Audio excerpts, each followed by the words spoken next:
Hello guys, welcome to Fiction Quest. So in this video, we will see, what if Naruto became a vampire king and his harem was a coven of the world's strongest kunoichi? If you enjoy these kinds of stories, don't forget to show us some love by hitting the like button and subscribing to the channel. Your support means the world to us. Now, let's start the story. Chapter 1. The Blood-Soaked Dawn.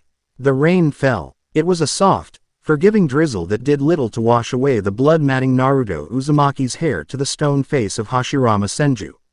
He lay on his back, the sky a smear of bruised purple and gray, and tasted ash on his tongue. Every breath was a war fought in his ravaged lungs. Beside him, so close their shoulders might have been touching if they'd had the strength to move, lay Sasuke Uchiha. His breathing was a ragged, shallow counterpoint to Naruto's own. They had done it. They had saved everything, and in the process, they had broken themselves. Naruto's right arm was gone. The stump, cauterized by the explosive force of their final clash, throbbed with a pain so deep it felt like it was coming from his very soul. Sasuke's left arm was a mirror of his own loss. They were a matched set of broken things, two halves of a whole, finally at rest in the ruin they had created. "Hey, Sasuke," Naruto rasped, his voice cracking. He didn't turn his head. He couldn't. "You still breathing?" A wet, choked sound answered him. Unfortunately, Dobi. A weak, wheezing laugh escaped Naruto's lips. It hurt. Everything hurt, but it was a good hurt. It was the hurt of survival. The hurt of a promise kept. The world seemed to slow. The patter of rain on stone, the distant rush of the waterfall they had so thoroughly destroyed, the shuddering gas. P.S. for air from two boys who had held the fate of the world in their hands and shattered it to remake it anew. This was peace. Messy, agonizing, bloody peace. But peace was a lie. It started as a tremor, not in the ground, but in the air itself.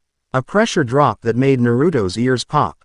The rain began to sizzle as it hit the ground, evaporating before it could cool. A shadow fell over them, a reaping stain of black that defied the fading light. Sasuke's remaining eye, the Rinnegan, snapped open, its tomo spinning weakly. "Naruto," he choked out, a new urgency in his tone. Something's wrong. From the mangled corpse of the Ten Tails, a thing of nightmare and divine power they had defeated, something slithered free.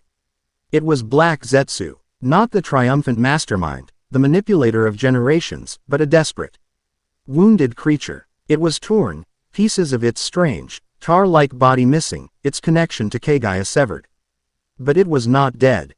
And in its dying moments, it was fed with an eons-old hatred that had finally found its target. It couldn't win. It couldn't resurrect its mother. But it could still spite the children of the sage who had ruined everything. Uzumaki. Uchiha. Its voice was the sound of grinding stone and bubbling pitch, a chorus of spite that echoed in the ruined valley. "You think you have won? You think this is the end?" Naruto tried to push himself up, his muscles screaming in protest. Kurama was silent within him, utterly spent.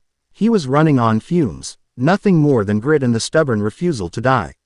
Black Zetsu flowed across the ground, a puddle of living darkness. It wasn't moving toward Sasuke, the vessel of the Sharingan and Rinnegan.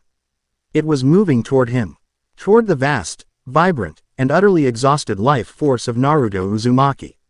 Mother stored away many things, it hissed, its form coalescing into a single, sharp tendril aimed at Naruto's chest. Contingencies. Curses from worlds she consumed long before this pathetic rock. A final gift for the inheritor of Ashura's naive soul. Sasuke shoved himself onto his side, his one arm scraping against the stone. "Naruto, get away from it." He tried to channel chakra, to form a Chidori. But only a few pathetic sparks danced across his knuckles before dying. He had nothing left. The tendril struck. It wasn't a physical blow. It didn't pierce Naruto's skin. It simply touched him. And then, unimaginable cold flooded his system. It was a void, an absolute zero that extinguished the warmth of his chakra. He felt it slither into his coils, a sentient poison seeking the heart of his power. It bypassed Kurama's remnants, bypassed the sage's gifts. It sank into his Uzumaki blood, into the very blueprint of his existence. He screamed. It was a raw, animal sound of pure agony.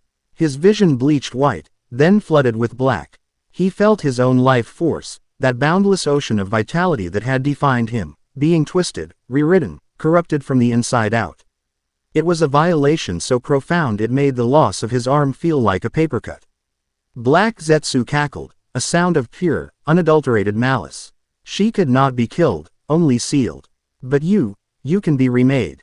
You, who loves life so dearly, will now be bound to death. You will crave what you once protected. You will become a king of shadows, and your hunger will be the only truth you ever know.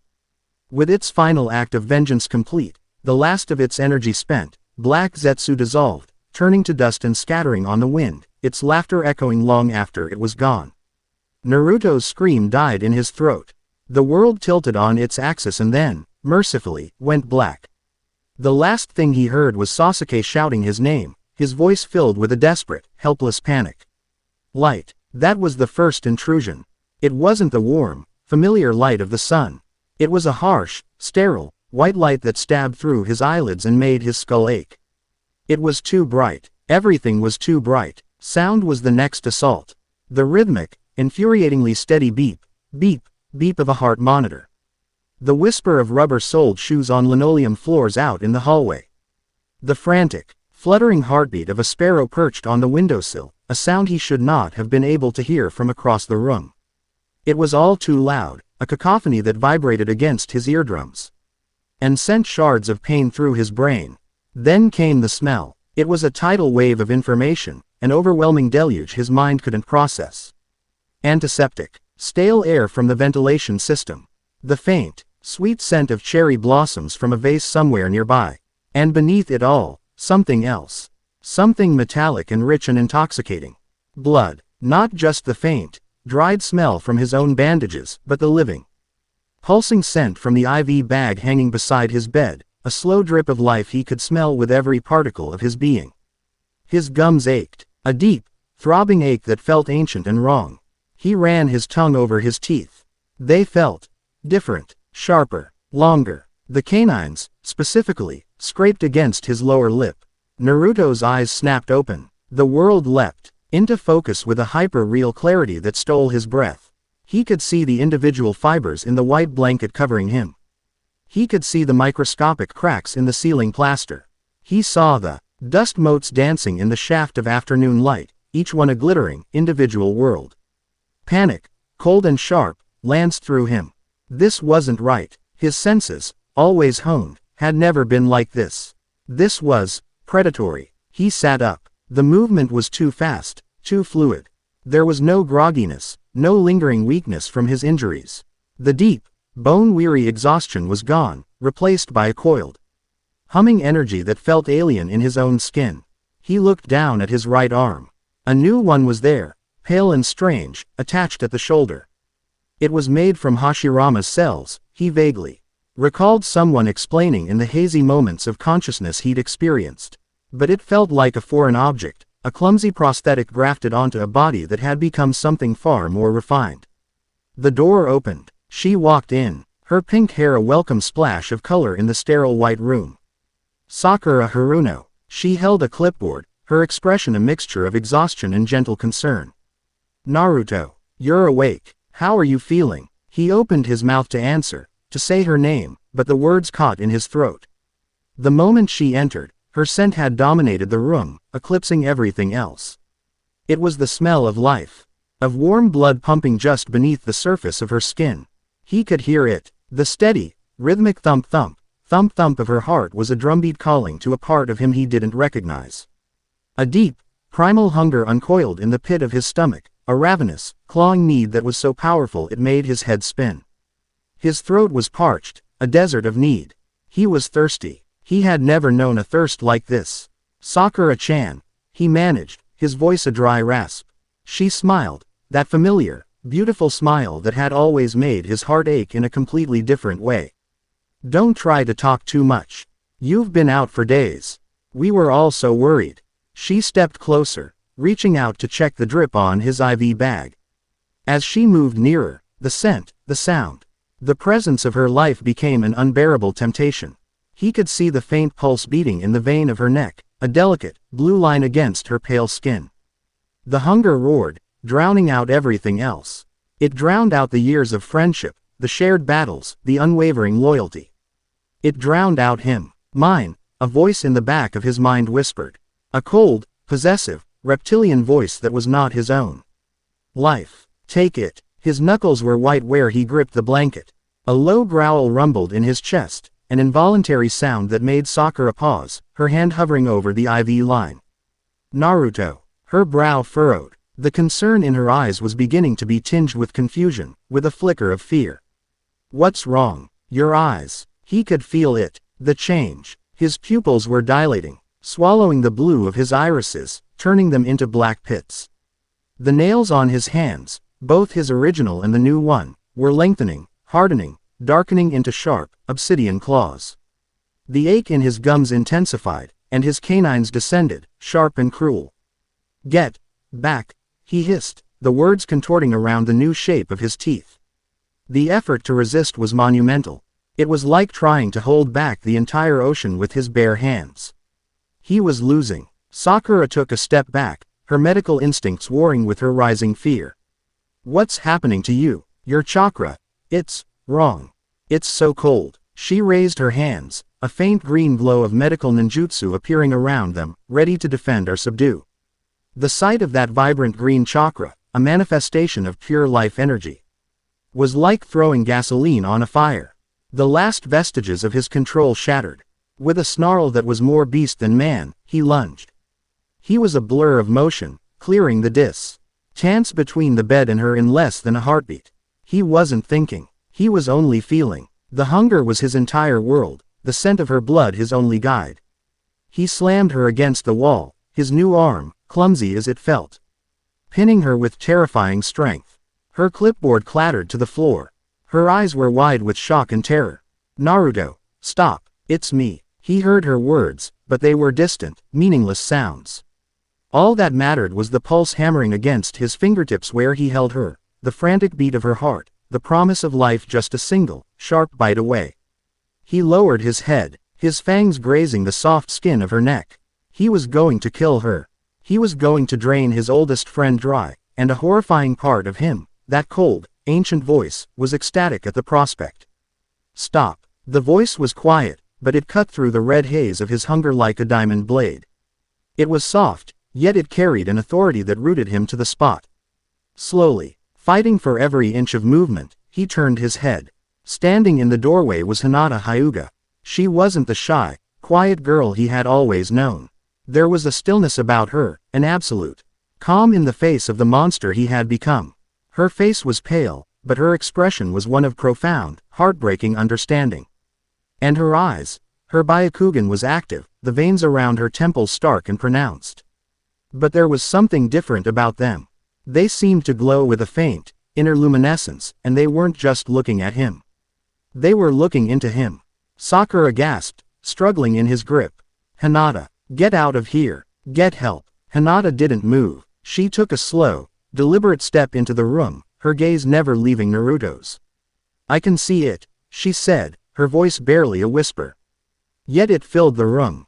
A living darkness coiled around your heart. It's starving. She saw it. She didn't just see a monster, she saw the reason. She saw the curse Black Zetsu had described. He was a king of shadows, and his hunger was his only truth. That sliver of recognition, that moment of being seen, was enough. It gave the real Naruto, the boy buried under the predatory instinct, a foothold. He gritted his teeth, the strain making his entire body tremble.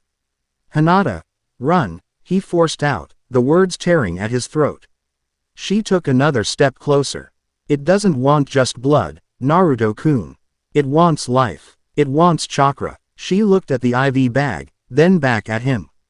That's why you're so weak. That's why you can't control it. You're fighting it with an empty vessel. He didn't understand what she meant.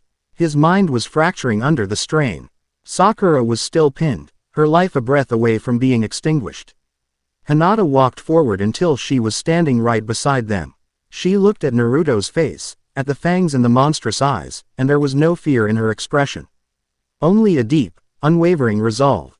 She reached out, not to push him away, but to gently touch his cheek. Her fingers were cool against his feverish skin. I will not let it consume you, she said, her voice firm, leaving no room for argument. Then she did something that shattered his fractured reality. She turned her gaze to Sakura, her voice softening. "Forgive me, Sakura-san." Then, looking back at Naruto, she made her choice. With a smooth, practiced motion, Hinata pulled the sleeve of her left arm up to her elbow. She held her pale, slender wrist out to him, directly in front of his face. The skin was thin, the blue veins beneath a clear and perfect map. He could hear the blood rushing through them. A siren song of salvation. "Naruto-kun," she said, her lavender eyes locking with his. "Drink." The world stopped. The roaring hunger in his head fell silent, stunned by the sheer audacity of the offer. Sakura stared, speechless, her terror momentarily forgotten and replaced by utter disbelief. "No," Naruto growled, shaking his head. "I'll kill you." "You will not," Hinata stated, not as a hope, but as a fact. "You are stronger than this curse. But you cannot fight it alone, and you cannot fight it while you are starving. It needs life force. My Hyuga blood is rich with it. It will be enough. It has to be." Her faith in him was a physical force. It was a shield against the encroaching darkness, a light in the suffocating red haze. He looked from her offered wrist to her eyes. And he saw the truth there. She believed in him. Even now, when he was this thing, she still saw the boy she had always loved. Slowly, shakily, he released Sakura. She stumbled back, catching herself against the far wall, her hand at her throat, gasping for breath. Naruto turned fully to Hinata, his body trembling with a war of instincts. The predator wanted to rip and tear. The man, the shinobi, Naruto Uzumaki, was horrified at the very thought. "Trust me," Hinata whispered, her wrist still held steady, an anchor in the storm that was his new existence. He leaned forward, his movements stiff and jerky. He hesitated for a heartbeat, his fangs inches from her skin. He saw a flicker of pain in her eyes, but it was overshadowed by a fierce, determined light. He closed his eyes, and he bit down. It was not the savage, frenzied attack he had feared. The moment his fangs pierced her skin, a sense of rightness, of profound connection, flooded him. Her blood was warm, and it tasted not of metal, but of sunlight, of clean air, of life itself. It was more than sustenance. It was pure. He drank, and as he did, the gnawing, clawing hunger that had consumed him began to recede. It was replaced by a warm, golden energy that flowed from her into him. It was her chakra, potent and refined, willingly given. It filled the aching void within him, calming the screaming predator, giving him back control. But it wasn't a one-way street. As he drew from her, he felt something of his own immense, now altered energy flow back into her. It was a feedback loop, a circuit being completed. A pact being sealed in blood and chakra. For Hinata, the sensation was breathtaking. The initial sharp pain of the bite was instantly overwhelmed by a torrent of power. It was Naruto's power, filtered through the strange, cold lens of his new nature, but it was his all the same. It surged through her chakra pathways, not as a violation, but as a reinforcement. It felt like every tenketsu point in her body was being opened, energized, and refined. Her Byakugan flared with an intensity that made her gasp. The world of pale chakra signatures she had always known dissolved. In its place, she saw the universe as it truly was. She saw the golden river of Naruto's life force, now tinged with crimson and shadow, swirling within him. She saw the fainter, silver threads of Sakura's life across the room. She could see the life energy in the cherry blossoms in the vase, in the sparrow on the windowsill, in the very air she breathed. And then she looked further. Her vision pushed past the walls of the hospital, past the village, up into the sky. She saw the network of life that covered the planet, a glittering web of gold and silver. And she saw a shadow cast over it. From the cold, dead surface of the moon, she saw a single pair of eyes watching them. They were not human eyes. They were celestial, ancient, and filled with a cold, dogmatic fire. They glowed with a power that made her soul ache. And they were fixed directly on Naruto. She saw a threat beyond any shinobi, any tailed beast. She saw a god's judgment waiting to fall. The vision receded as Naruto pulled back. He released her wrist, his eyes clear for the first time. The monstrous blackness was gone, replaced by his familiar, vibrant blue, though now they held a new, unsettling depth. His fangs and claws had retracted. He was himself again, but fundamentally, irrevocably changed. He looked at the two small puncture marks on her wrist, a stark crimson against her pale skin, and a wave of shame and horror washed over him. Hinata. She placed a finger on his lips, silencing him. I know, she whispered, her own voice trembling slightly, not from fear, but from the aftershocks of the power she had just experienced. I know, Naruto-kun. And I am not afraid. Sakura, finally finding her voice, took a hesitant step forward. What just happened? What are you? Naruto looked at his hands, flexing the fingers of his new arm. The humming energy was still there, but it was no longer a chaotic storm. It was a deep, powerful river, and with Hinata's blood, her life force, as his anchor, he could finally feel the banks.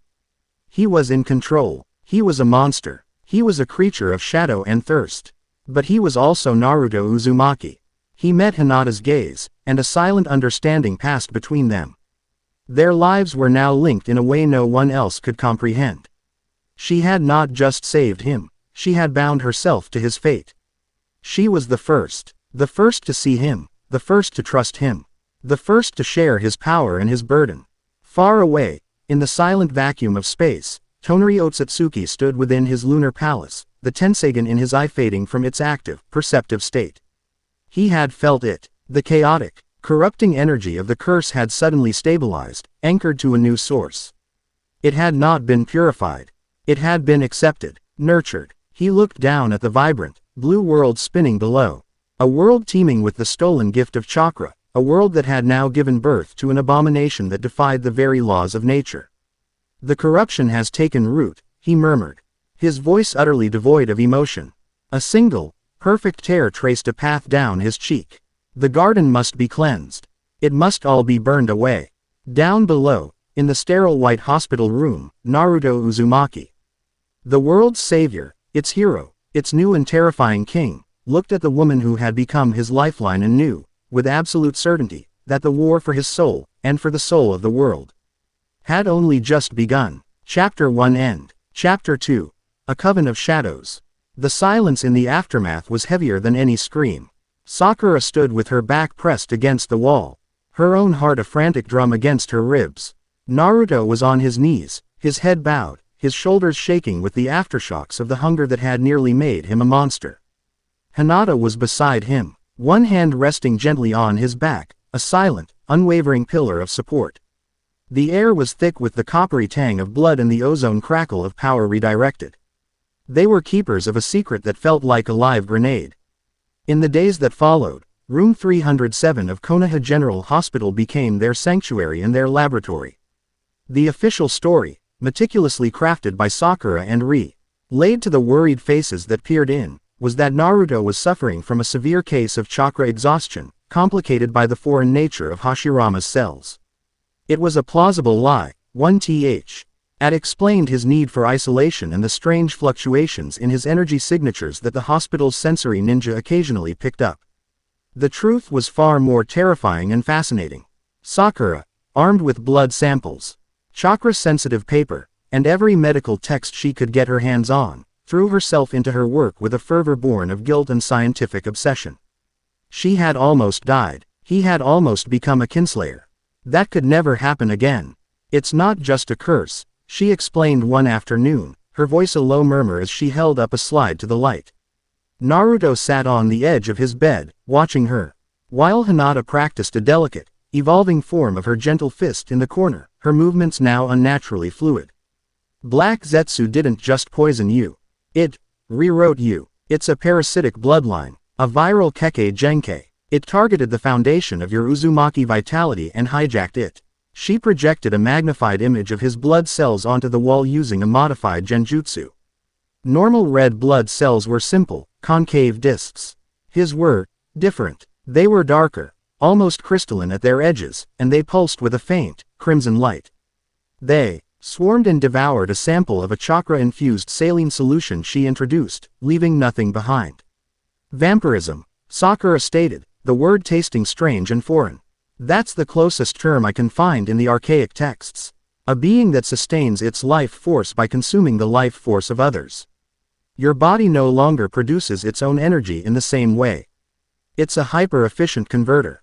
It takes raw life, blood, chakra, and metabolizes it into this new, cold energy.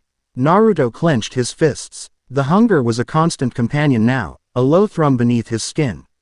It was no longer the raging inferno from that first day. Not with Hinata nearby. Her presence was a balm.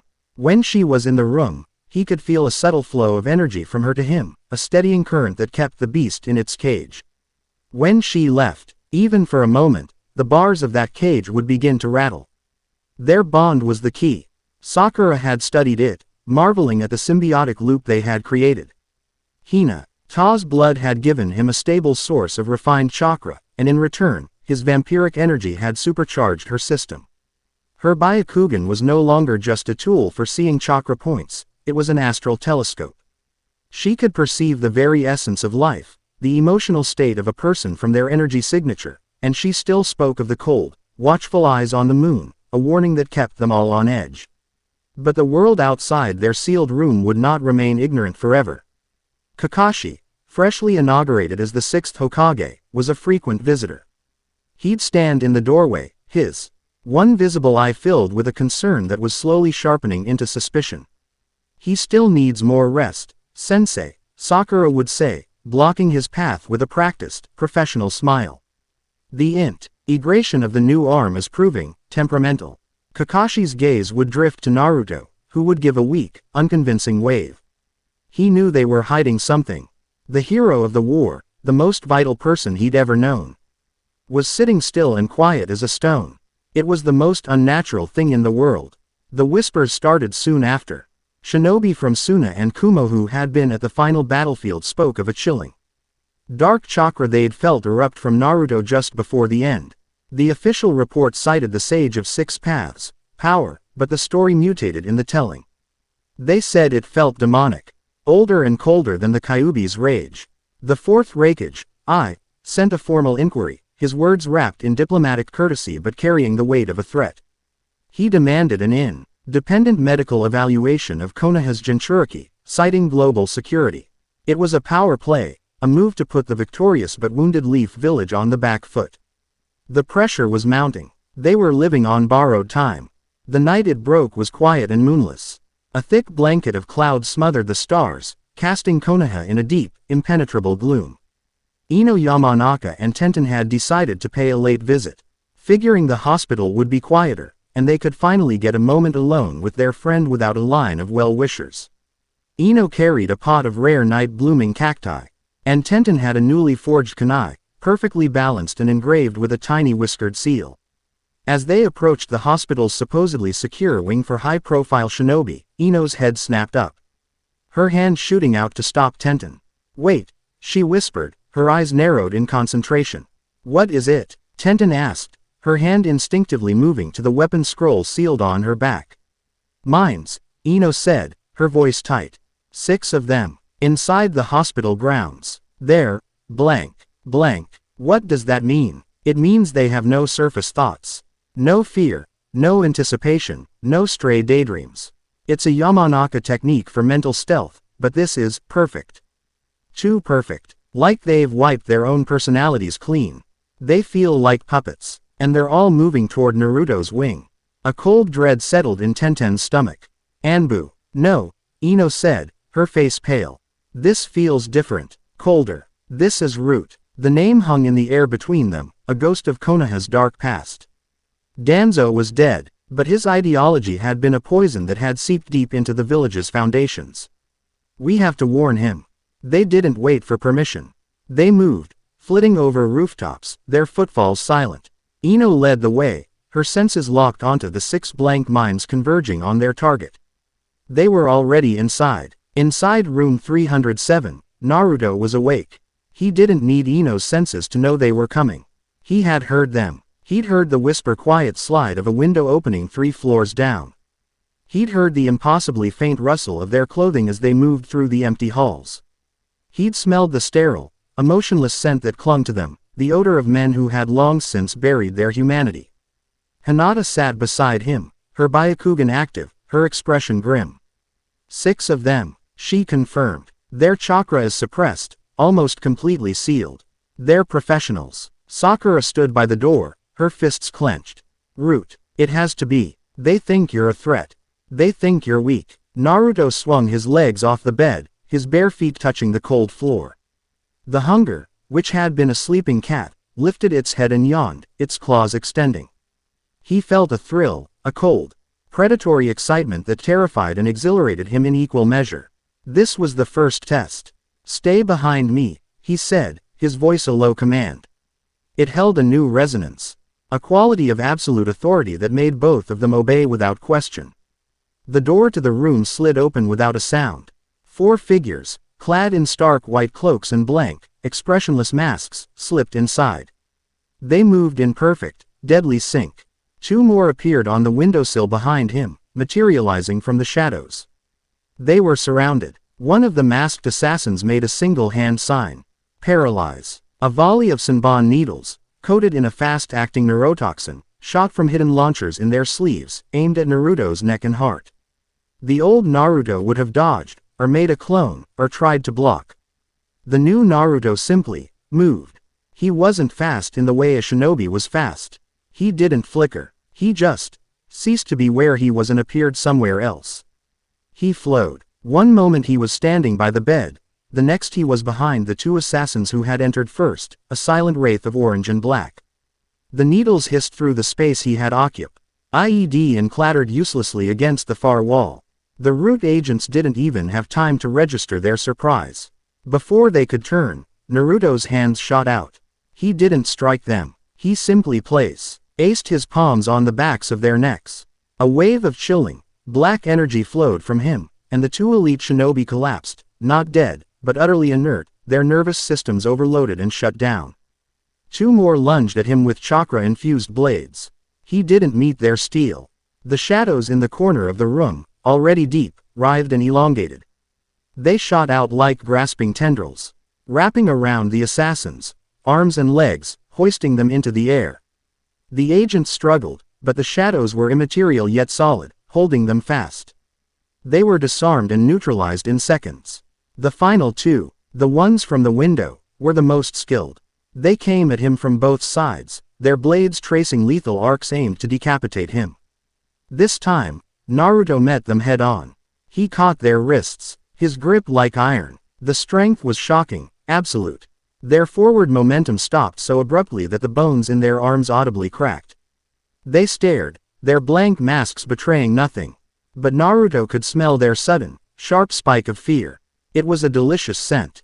He looked from one to the other, his blue eyes glowing with a faint, dangerous light. "Who sent you?" he asked, his voice calm, yet carrying the threat of utter annihilation. There was no answer, only the cold, fanatical loyalty of Danzo's pawns. "Wrong answer," Naruto said, his voice dropping to a growl. He squeezed. The sound of shattering bone was sickeningly loud in the quiet room. The swords clattered to the floor. He shoved them back, and they crumpled against the wall, cradling their ruined arms. It was over in less than 10 seconds. 6 of Root's finest, neutralized without a single fatal blow. It was a display of dominance so complete, so terrifyingly efficient, it was beyond anything Sakura or Hinata had ever witnessed. He hadn't been fighting. He had been asserting his existence. The door slid open again, and Ino and Tenten stood there, frozen on the threshold. They took in the scene. The 4 unconscious or writhing assassins, the living shadows still holding 2 men captive, and Naruto standing in the center of it all, an aura of cold, absolute power rolling off him in palpable waves. He was breathing calmly, not a single drop of sweat on his brow. Tenten's hand, which had been halfway through unsealing a scroll, fell to her side. Her jaw was slack. She had seen powerful shinobi. She had seen Cage. She had seen tailed beasts. She had never seen anything like this. This wasn't the loud, boisterous, unpredictable knucklehead she had grown up with. This was something else. A predator. A king. Ino's senses were screaming. Naruto's chakra signature, which had always been a chaotic, sun-bright bonfire, was now a vortex of deep violet and crimson, a perfectly controlled whirlpool of immense, chilling energy. It was beautiful and it was terrifying. Naruto turned to face them, his expression unreadable. "Ino, Tenten, Sakura moved to his side, her medical instinct CTS taking over as she quickly checked on the downed assassins. They're alive, she reported, her voice shaky. But their chakra networks are in chaos. It's like they've been short-circuited. I didn't want to kill them, Naruto said, his gaze fixed on the newcomers. They're still Konoha shinobi, misguided, but still ours. That one word, ours, sent a shiver down Ino's spine. It wasn't a claim of friendship. It was a claim of ownership. Hinata stepped forward, deactivating her Byakugan. They would have killed you, she said softly, her loyalty absolute. The pieces clicked into place for Ino and Tenten. The secrecy, the strange energy signatures, the overwhelming power. This was the reason for all of it. Later, after the root agents were secured and a plausible cover story about a botched kidnapping was being fed to the Anbu, the 5 of them gathered in the now wrecked hospital room. The truth came out. Sakura explained the vampiric curse, the hunger, the new abilities. Hinata explained her role as the anchor. The symbiotic bond forged in blood. Tenten was the first to speak, her voice filled with a kind of awe. So you're not sick. You've evolved. She looked at the shadows in the corner, which were now just normal shadows again.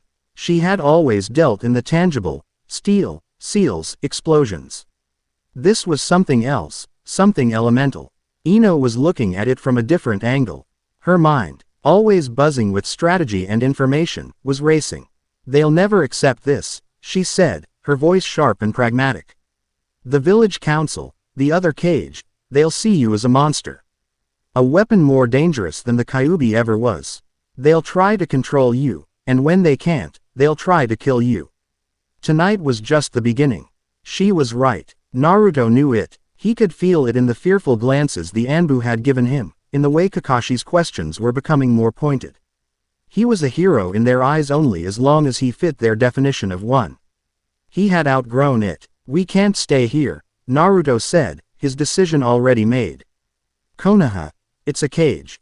Then where do we go? Sakura asked, her brow furrowed with worry. Naruto looked at his new arm. The pale limb made from the first Hokage's cells, then at his own hand. He thought of his parents, of his clan's legacy of sealing jutsu and unconquerable life force. A legacy that had been corrupted into this new, incredible power. Home, he said, we go to Uzushiogakure. A silence fell over the room. The land of whirlpools, the ancestral home of the Uzumaki clan. A place of ruins and ghosts. Destroyed by the combined might of the other villages because they feared its power. The irony was not lost on any of them. It was Tenten who broke the silence. She stepped forward, her eyes gleaming with a fierce, decisive light. I've spent my entire life mastering weapons, only to watch people with magic eyes and inherited demons decide the fate of the world. What you did tonight, that was real power. Controlled, decisive. If you're building something new, I want to be the one forging its steel. Ino nodded, a slow, determined smile spreading across her face. The Yamanaka serve the Hokage. But the village is about to tear itself apart over you. I'd rather put my faith in a king I can trust than a committee of frightened old men. You'll need an intelligence network. You'll need someone to watch your back from the inside. I'm in. Their pledges were not born of romance or pity. They were clear-eyed, strategic decisions made by powerful women who recognized a fundamental shift in the world's balance of power. They were choosing a side, and they were choosing him. Naruto looked at them, at Sakura, his brilliant, steadfast anchor to his humanity, at Hinata, his empress of perception, the first to believe in him. At Tenten, his future forge master, a woman of unyielding practicality, at Ino, his spy master, with a mind as sharp as any blade. This was not a team. It was the beginning of something more. A coven, a court. There's a cost, he said, his voice low. To link with me, to truly be a part of this. He explained the bond he shared with Hinata. The sharing of blood, the amplification of their abilities, the irrevocable connection to his life force. He offered them the choice, laying the danger and the power bare for them to see. There was no hesitation. One by one, they came forward. He was gentle, his fangs barely piercing their skin, a stark contrast to the ferocity he had shown earlier. A single drop of his blood, placed on their tongues, hummed with dark, potent energy. A single drop of theirs, taken in return, solidified the pact. Sakura's green chakra took on a vibrant, emerald hue, her control over the building blocks of life becoming instantly more intuitive. Ino gasped as her mind suddenly expanded, her senses stretching out, brushing against the consciousness of every living thing in the hospital. Tenten's eyes widened as complex ceiling ARR, AYS and weapon blueprints flooded her mind, an instinctive knowledge that had never been there before. They were bound, a coven of shadows forged in a hospital room, surrounded by the wreckage of an old world's attempt to chain them. Get some rest, Naruto said, a new authority settling on him like a royal mantle. We leave at dawn. We have a city to raise from the dead. Chapter 2 End. Chapter 3. The Uzushio King. The departure from Konoha was a ghost's passage. Ino, her mind a newly sharpened weapon, guided them through the sleeping village. She didn't just sense the patrol routes of the barrier team. She felt the subtle ebb and flow of their attention, the moments of distraction, the blind spots in their awareness. They slipped through the grand gates not as shinobi on a mission, but as a secret excised from the heart of the village, leaving a void that would not be understood until it was far too late. Their journey to the coast was swift and silent. They moved through the land of fire under the cloak of Naruto's shadows, a flowing river of darkness that swallowed the sound of their footfalls and bent the moonlight around them. There was little talk. The gravity of their decision hung in the air, a shared weight that bound them closer than any conversation could. They had abandoned their homes, their careers, their pasts, all on the word of a man who was no longer entirely a man. And on the promise of a future that was nothing more than a ruin sunk beneath the sea. They reached the coast of the former land of whirlpools at the gray hour before dawn. The air was heavy with salt and the roar of an angry sea. Jagged black cliffs fell away to a churning maelstrom of white-capped waves. This wasn't a gentle ocean, it was a perpetual storm, a liquid fortress that had guarded the Uzumaki for centuries. And out in the center of that chaos, visible only during the brief troughs between colossal waves, were the jagged, tooth-like silhouettes of ruined towers. Uzushiogakure. The sunken city. Naruto walked to the edge of the cliff, the wind whipping his cloak around him. The others stood back, giving him a moment. He closed his eyes, and it was not the roar of the ocean he heard, but a whisper. It was an echo in his blood, the faint, lingering psychic scream of his ancestors. He felt their pride, their power, and the unimaginable agony of their betrayal and destruction. The villages that had feared them, that had united to wipe them from the face of the earth, were the same villages that now feared him. The cycle had come around again, but this time, the last Uzumaki would not be its victim. He would be its master. It's beautiful, Hinata said softly, coming to stand beside him. Her Byakugan was active, and she saw what the others could not. Beneath the waves, the city was not entirely dead. Faint traceries of chakra, the residual energy of 1,000 powerful seals, still pulsed weakly through the crumbling foundations, a sleeping giant's faint heartbeat. It's a tomb, Tenten countered, her practical nature unswayed by sentiment. A tomb at the bottom of a hurricane. How are we supposed to live there? Naruto opened his eyes. They held the deep, settling glow that was becoming his signature. Tombs are for the dead, he said, his voice carrying over the wind's howl. We are not dead. We are the new blood. We're here to give it a new heart. He didn't walk down the cliff. He simply stepped off it. Sakura gasped, but he didn't fall. He descended as if on an invisible staircase, the shadows around his feet coalescing into solid steps just before his boot touched them. He walked down into the raging sea, the waves parting before him as if obeying a silent command. He strode out into the maelstrom until he was standing on the water's surface in the very eye of the whirlpool. The sunken ruins directly beneath his feet. He raised his hands. Hinata, guide me, show me the nexus points, the main seals. Sakura, I need your control. When I pull, the foundations will be unstable. You are the anchor that holds it together. Ino, Tenten, shield us. The backlash of this much power being awakened at once will be significant. The women on the cliff didn't hesitate. Hinata's eyes blazed, and she began calling out coordinates, her voice linked to theirs through Ino's telepathic network. Sakura's hands glowed with emerald light, the sea. L of 100 healings on her forehead pulsing as she prepared to channel an immense amount of stabilizing chakra. Ino and Tenten stood back to back, their combined energy forming a shimmering, translucent dome over the cliff's edge. Naruto took a deep breath. He bit his own thumb, drawing a single drop of his crimson blood. He let it fall into the water. An offering, he whispered. To my own. The drop of blood hit the water, and the entire ocean went silent. The storm ceased. The waves froze mid-crest. An eerie, expectant hush fell over the world. Then, he began to pull. He wasn't just pulling with chakra. He was pulling with his will, with his very life force. The shadows beneath the water thickened, turning the churning sea into a black, viscous mire. They flowed downwards, thousands of tendrils of solid darkness that latched onto the city's foundations. He wasn't lifting it, he was commanding it to rise.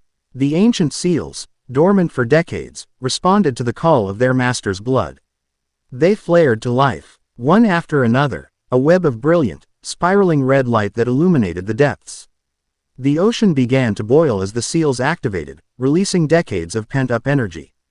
On the cliff, Sakura grunted, driving her heels into the ground. The foundations are shattering. The stone is too old.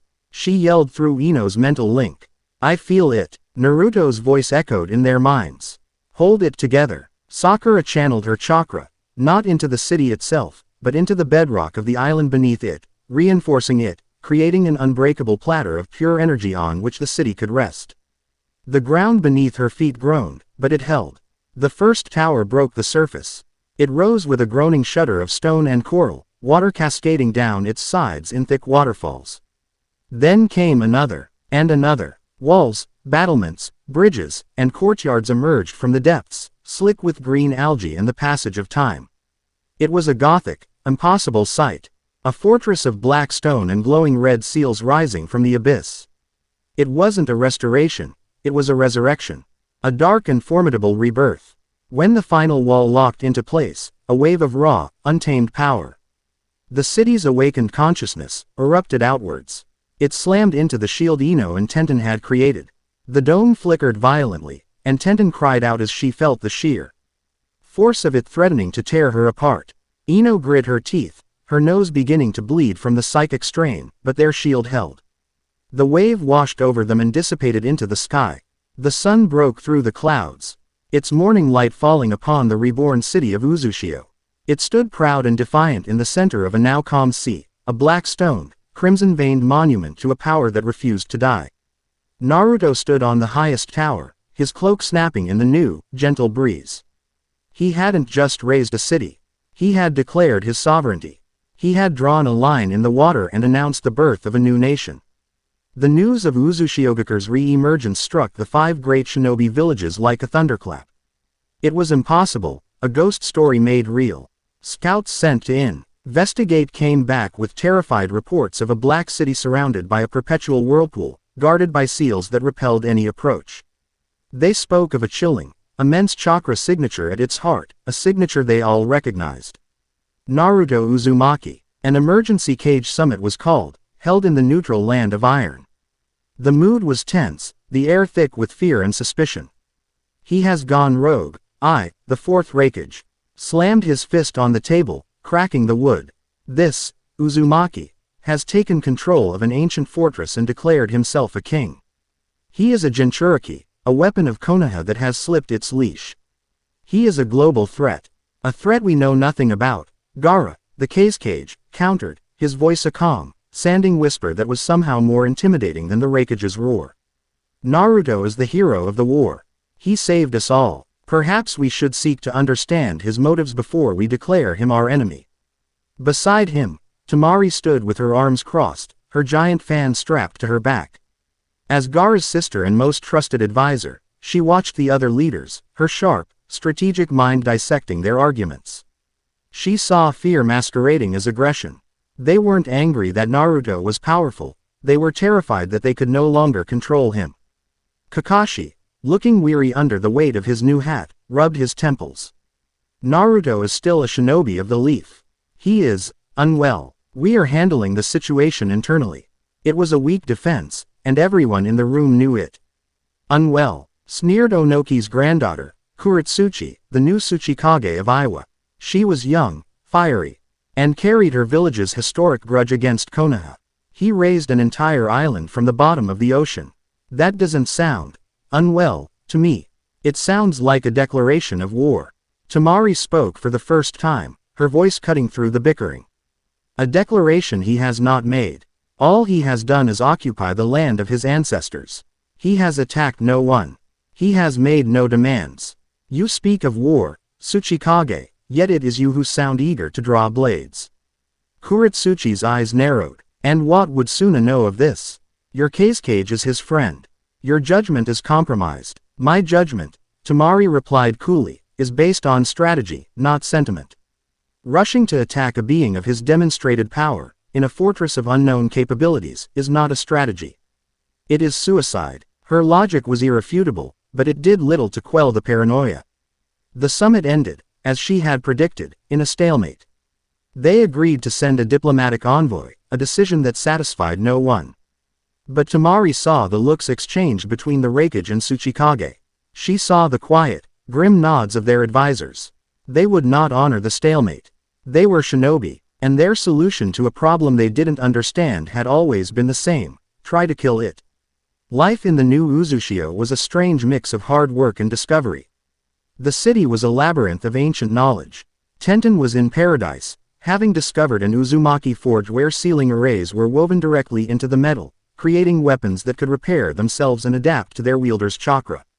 Sakura had found a sealed library containing medical jutsu that went far beyond cellular regeneration, touching upon the manipulation of life force itself. Their first visitors were not the cage's diplomats. They were the desperate. A small boat arrived, carrying a family of shinobi from the land of grass, cast out because their son possessed a volatile and uncontrollable Kekkei Genkei. Then came a former shinobi from Kiri, a master of a forbidden water jutsu who had been marked for execution. They came in ones and twos, drawn by whispers of a place where power was not feared. Where outcasts could find sanctuary. Naruto welcomed them all. He asked for nothing but loyalty to their new home. Ino, her mind now a vast sensory web, had woven a network of intelligence throughout the nations. Riding stray thoughts and psychic whispers. It was she who brought the warning. They're coming, she announced one evening as the coven gathered in the central spire. I and K. Uratsuchi went behind the council's back. A joint force of their most elite Anbu. 200 of them. Their orders are to infiltrate the city, assassinate you, Naruto, and capture the rest of us for interrogation. They plan to use a powerful Earth-style jutsu to sink the island again, permanently this time. Naruto sat on a throne of black obsidian that had formed itself from the tower's stone when he first claimed the room. He didn't seem surprised. He seemed disappointed. They are so afraid of what is new, he said quietly. They would rather cling to a broken world than help build a better one. He looked at the women assembled around him. His coven, his queens. Their power had grown exponentially since the pact. They think we are 5 rogue shinobi and a Jinchuriki hiding in some old ruins, he said, a slow, predatory smile touching his lips. Let's show them they are storming the gates of a new god. Just as their preparations began, a new presence breached their outer defenses. It was a single person, riding the wind, moving with incredible speed. It's Tamari of the Sand, Hinata reported, her Byakugan tracking the approach. She's alone. She seems agitated. Tamari landed in the main courtyard moments later. Her fan held ready. She was met by Sakura and Tenten, their stances defensive. I'm not here to fight, Tamari said, her voice sharp with urgency. I'm here to warn you. The Raikage and Tsuchikage have sent an assassination squad. They're moving to surround the island even as we speak. Sakura's eyes widened. Ino already knew. But why would you help us? Is as treason against the Shinobi Alliance. The alliance is a lie held together by fear, Tamari shot back, her gaze sweeping over the impossibly resurrected city. I sat in that summit and listened. To them plot your murder because they can't control you. I will not be party to the assassination of the man who saved us all, nor will I stand by while the world's strongest leaders make a catastrophic strategic blunder. My loyalty is to stability, and they are the greatest threat to it right now. As if on cue, a tremor ran through the island. Out on the horizon, the calm sea began to churn. They're here, Hinata's voice echoed in their minds. Naruto's voice followed, calm and commanding. Tamari of the Sand, You came to offer a warning. Instead, I offer you a front row seat. Watch what we do, and then decide where your loyalty truly lies. The attack began. A fleet of small, fast ships appeared on the horizon. From their decks, Iwa shinobi performed synchronized hand seals, and the Drock beneath Uzushio began to groan and fracture. At the same time, Kumo shinobi, masters of speed, flickered across the water's surface, aiming to breach the walls. It was a classic pincer attack. It should have been devastating. From his throne, Naruto simply raised a hand. Tenten, standing on the highest battlement, slammed her palms onto a large, spiraling seal carved into the stone. Gladly, she grinned. She poured her chakra into it, and all around the city's perimeter, ancient cannons of sealed energy rose from the walls. They didn't fire shells. They fired massive, concentrated blasts of pure destructive force that tore through the Iwa ships, sinking half their fleet in a single volley. The earth jutsu faltered. The Kumo shinobi pressed their attack, but as they reached the island, the whirlpools returned. 10 times more ferocious. Temari, Naruto's voice commanded, though this time it was an invitation. Care to add to the chaos? A fierce smile lit up Temari's face. She snapped open her giant fan. Wind style. Cast net. She swung the fan, unleashing a terrifyingly vast cyclone that merged with the whirlpools, creating a hyperstorm that threw the Kumo ninja back into the sea like discarded dolls. From the chaos, a single, powerful figure erupted. It was the commander of the Kumo forces, a man known as Kato, wreathed in a lightning chakra cloak that allowed him to blast through the storm. He landed in the courtyard, his eyes blazing. Uzumaki, face me. Before Sakura or Tenten could move, their minds were filled with 100 different false images. The courtyard dissolved into a forest. Then a desert, then a hall of mirrors. It was Ino, weaving a battlefield-wide genjutsu. The Kumo and Iwa shinobi who made it to shore began attacking each other, lost in her illusions. Kato, however, was too strong, his will too focused. He broke the genjutsu with a roar of lightning. He charged, not at the women, but at the central tower, straight for Naruto. He never made it. Hinata appeared in his path, a phantom of grace and lethality. 8 trigrams 64 palms.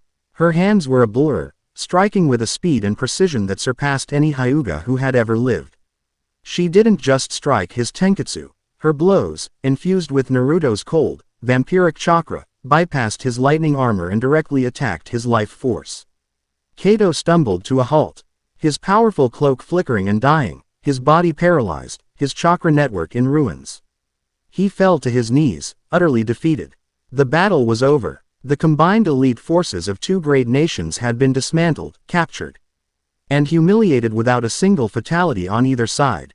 Temari stood on the wall, her fan resting on her shoulder, watching as Naruto's shadows subdued the remaining attackers, stripping them of their weapons and herding them into the main courtyard. She saw Sakura healing the enemy's wounded. She saw Hinata's quiet, deadly grace. She saw the absolute, fying control of a force that had no equal. Naruto descended from the tower, not with a flash of speed, but with a slow, deliberate walk down a staircase of hardened shadow. He stopped before the knee. Ling Kato and the rest of the captured shinobi. They looked at him not with defiance, but with sheer, unadulterated terror. He had won. He had defended his home, protected his people. But he hadn't raged. He hadn't destroyed. He had simply ended it. Temari understood then. This wasn't a monster. It was the future. The old ways of bickering villages and fragile alliances were over. The era of the cage was ending. She walked across the courtyard, past the rows of defeated shinobi, and stopped before the obsidian throne where Naruto now sat. She planted her fan in the stone before her and knelt. A warrior queen bowing to her new king. They were fools to challenge you, she said, her voice clear and strong. I will not make the same mistake. My fan, my strategies, and my life are yours to command, Lord Uzumaki. Naruto looked at her, then at the other women of his coven who had gathered around him. A strategist, a forge master, a spy master, a high priestess, an empress. The circle was complete. The coven of shadows was forged. And the world had a new king, whether it was ready for him or not. Chapter 3 End. Chapter 4. Whispers on the Wind. The 200 captured shinobi of Kumo and Iwa were not kept in dungeons. Uzushio had them, deep catacombs of black stone carved with seals that could leech the chakra from a prisoner until they were little more than a husk. But Naruto did not use them. Instead, the captives were housed in a repurposed barracks, their wounds treated by Sakura, their weapons confiscated by Tenten, and their bellies filled with food from the city's strange, self-replenishing hydroponic gardens. They were prisoners, but they were treated as guests. This, more than any threat, was a profound act of psychological warfare. It was disorienting. It was unnerving. They're expecting torture and execution, Tamari noted, standing beside Naruto on a balcony overlooking the courtyard where the prisoners were milling about in confused aimlessness. It's what Kumo and Iwa would do. By showing them mercy, you've broken their spirit more effectively than any interrogation. Naruto leaned against the railing, his gaze distant. They're just tools, sent by scared old men. The real war isn't with them. His new kingdom was taking shape. Under his passive influence, the city seemed to heal itself. The algae sloughed off the walls, replaced by a faint, moss-ly bioluminescence that cast the streets in a soft, ethereal glow at night. The outcasts who had sought sanctuary were finding purpose, their unique and feared abilities now assets to a growing nation. The former shinobi from Kiri was teaching the children how to manipulate the city's ancient aqueducts, while the family from Grass was cultivating a garden of chakra-sensitive plants that could detect intruders. They were building a society, not just a fortress. But the real war, as Naruto had said, was brewing far beyond their shores. It was a war of whispers, and Ino was their sentinel. She saw tea in what had once been the Uzumaki clan's central communication hub, a circular room where the walls themselves were a complex, city-wide seal. Here, with the pact amplifying her powers, her mind was an antenna of terrifying reach. She no longer had to actively probe. She could simply listen. The collective consciousness of the nations was a constant hum in the back of her mind, a sea of thoughts, emotions, and secrets. It was during one of these deep listening sessions that she caught it. It wasn't a clear thought, but a flicker of pure, unadulterated panic from a low-level clerk in Iwa's administrative building. The clerk had been tasked with requisitioning a vast quantity of specialized ink and scrolls, materials used for only one purpose: large-scale, long-duration barrier and sealing jutsu. The order was classified at the highest level, signed by the Tsuchikage herself. Ino followed the thread. She drifted from the clerk's mind to that of the quartermaster who received the order. Then to the Anbu captain tasked with guarding the shipment. With each jump, the picture became clearer. Kumo was gathering the manpower, hundreds of their best barrier nin. Iwa was providing the materials and the sealing masters. The objective was chillingly clear. They weren't planning another assault. They were planning a funeral.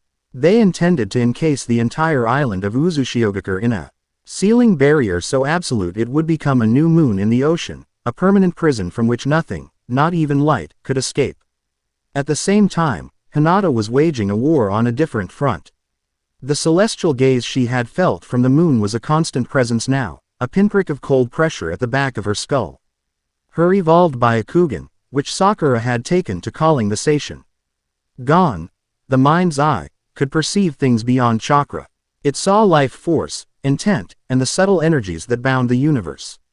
She stood on the highest spire, her eyes closed, focusing past the sky, past the atmosphere, to the dead rock hanging in the void. She saw it, a flicker, a construct of alien power, a palace of white stone that shimmered in and out of phase with reality. And within it, a single, cold consciousness. It was patient, ancient, and filled with a sense of righteous, absolute certainty. She couldn't read its thoughts, but she could feel its intent. It was the intent of a gardener looking at a bed of weeds. It felt like purification. The two threats, one earthly and one divine, converged. Hinata felt the celestial gaze sharpen, its focus narrowing on the capitals of K. Yumo and Iwa whenever their leaders gathered to discuss their plans for Naruto. He is not just watching, she explained to the Coven, her voice tight with strain. He is encouraging them, nudging them. I can feel a subtle energy flowing from him, twisting their fear into fanaticism.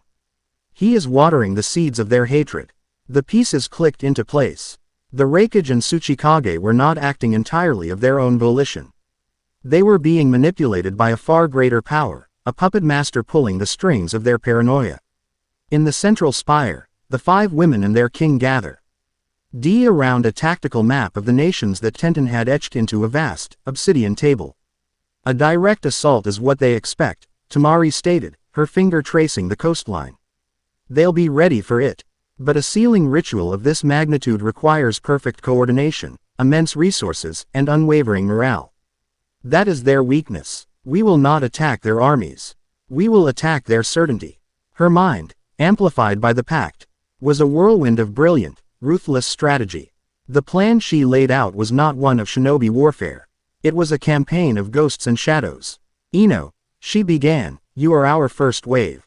You will not plant suggestions of defeat. You will plant suggestions of betrayal. A Kumo guard will overhear his superior wondering if Iwa plans to take all the credit.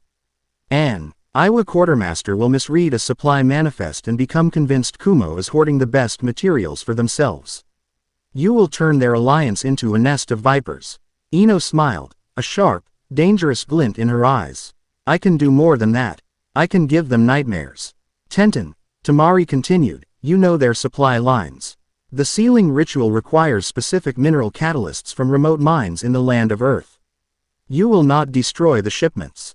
You will alter them. A few key seals on the transport carriages, designed to activate when they are all gathered together. Not an explosion, a dud. The ink will become inert. The scrolls will crumble to dust at the moment of activation. Tenten cracked her knuckles. Subtle sabotage. I like it. Hinata, you are our eyes. You will watch the puppet master. We need to understand his motives, his limits. But you will also work with me. We need to control the weather. A sealing ritual this complex is vulnerable to the elements. And what of you, Naruto? Sakura asked, her gaze turning to him.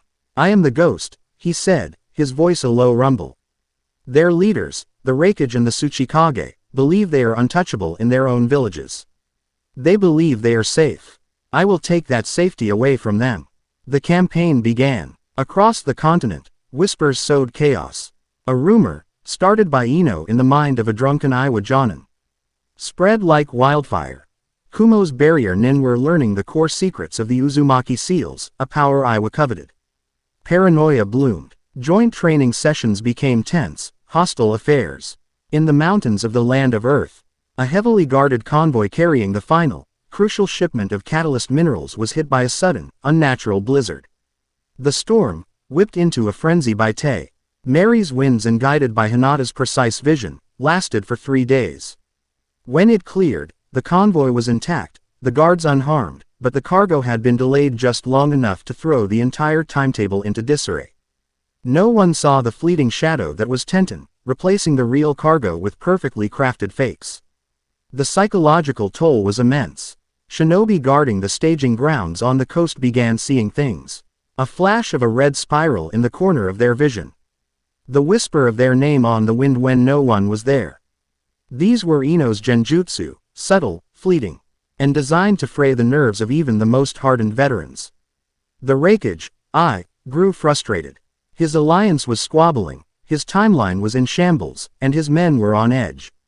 He retreated to his private office in the highest tower of Kumogakure to meditate. The room was the most secure location in the village, guarded by a dozen of his best Anbu. He closed his eyes, trying to focus his chakra, to purge the gnawing feeling of uncertainty. When he opened them, he was not alone. Naruto was sitting in the chair opposite his desk, one leg casually crossed over the other, sipping from a cup of tea that had not been there a moment ago. He offered the Raikage a serene, chilling smile. I didn't scream. He didn't shout. He exploded into action, his body erupting in a blinding cloak of lightning chakra. He moved at a speed that was almost instantaneous, his fist aimed to obliterate the specter before him. His fist passed through Naruto's head as if it were smoke. The image flickered and vanished. It was an afterimage, a projection of shadow and chakra so perfect it seemed real. The real Naruto's voice echoed from the corners of the room, calm and conversational. You cannot touch me, Raikage. I have walked through your guards, past your seals, and into the very heart of your power, and you never even knew I was here. I spun around, lightning arcing from his body. Show yourself, demon. I am not a demon. The voice replied, now seeming to come from directly behind him. I am a consequence. You have made war on a man who only wished to go home. And now, your home is no longer safe.